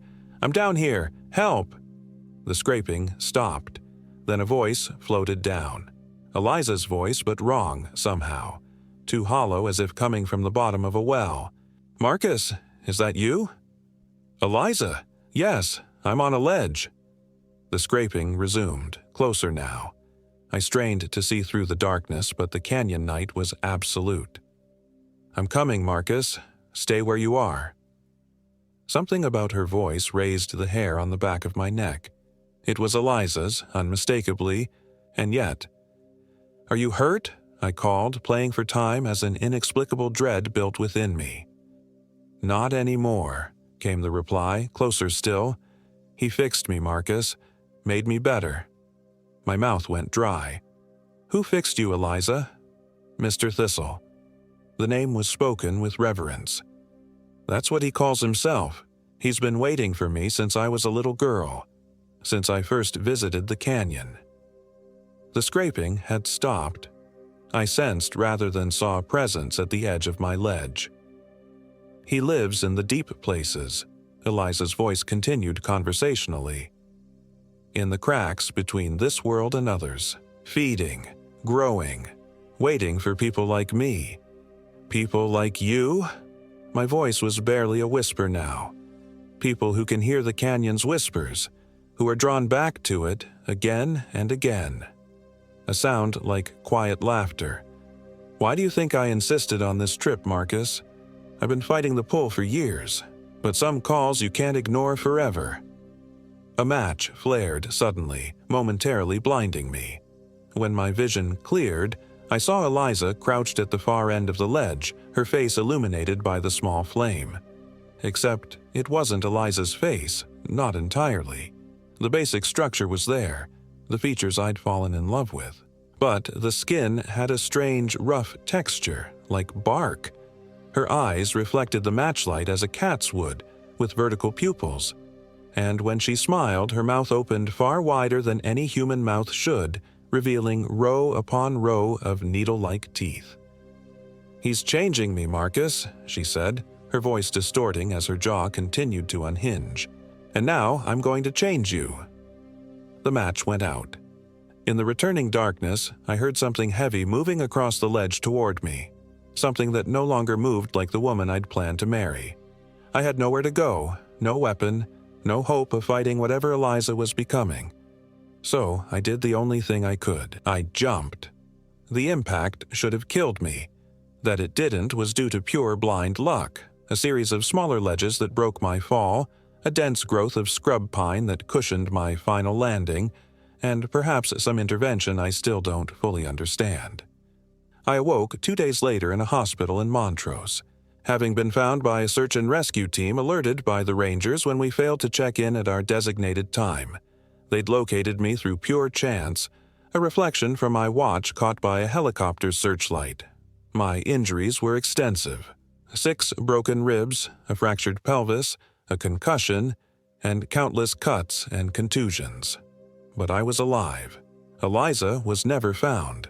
I told a sanitized version of events to the authorities. A sudden storm, a wrong turn near the canyon rim, a fall. I said we'd become separated in the confusion and darkness. I described the cabin but claimed we'd only taken brief shelter there before continuing our journey. They searched, of course, found the cabin exactly where I described it, but in their report it was abandoned, empty of all but dust and cobwebs.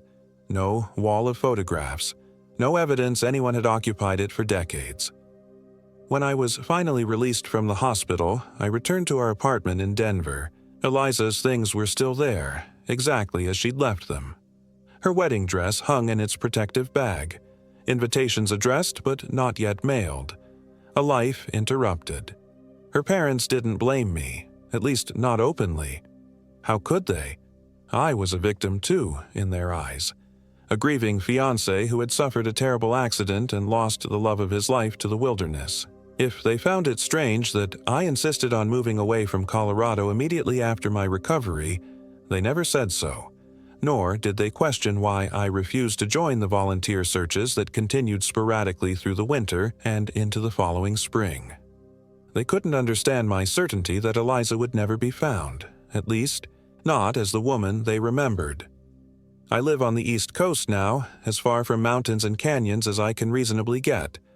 I don't hike anymore, don't camp, avoid wilderness areas entirely, but sometimes in dreams, I'm back on that ledge in the darkness, and I hear Eliza's voice, her new voice, whispering that she misses me, that Mr. Thistle asks about me, that the canyon is waiting for my return. And sometimes when I wake from those dreams, my phone shows a missed call from Eliza's number, though her phone was never recovered. No voicemail, no text, just evidence of a connection briefly established and then broken. I changed my number after the 3rd such call, moved again after the 5th. But deep down, I know it's only delaying the inevitable, because the last thing I saw before I jumped from that ledge, the image that haunts me more than Eliza's transformed face or the wall of horrific photographs, was a Polaroid pinned in the center of that cabin wall. A Polaroid of me and Eliza, standing at the Black Canyon Visitor Center on the first day of our trip, collecting our permit from Ranger Todd. A photograph that no one could have taken, a future that was already written. Winter is approaching again, and with it, a strange restlessness I've never felt before, an urge to travel west, to see mountains again, to stand at the edge of a certain black abyss and listen for whispers coming from its depths. I'm fighting it, for now. But some calls, as Eliza said, you can't ignore forever.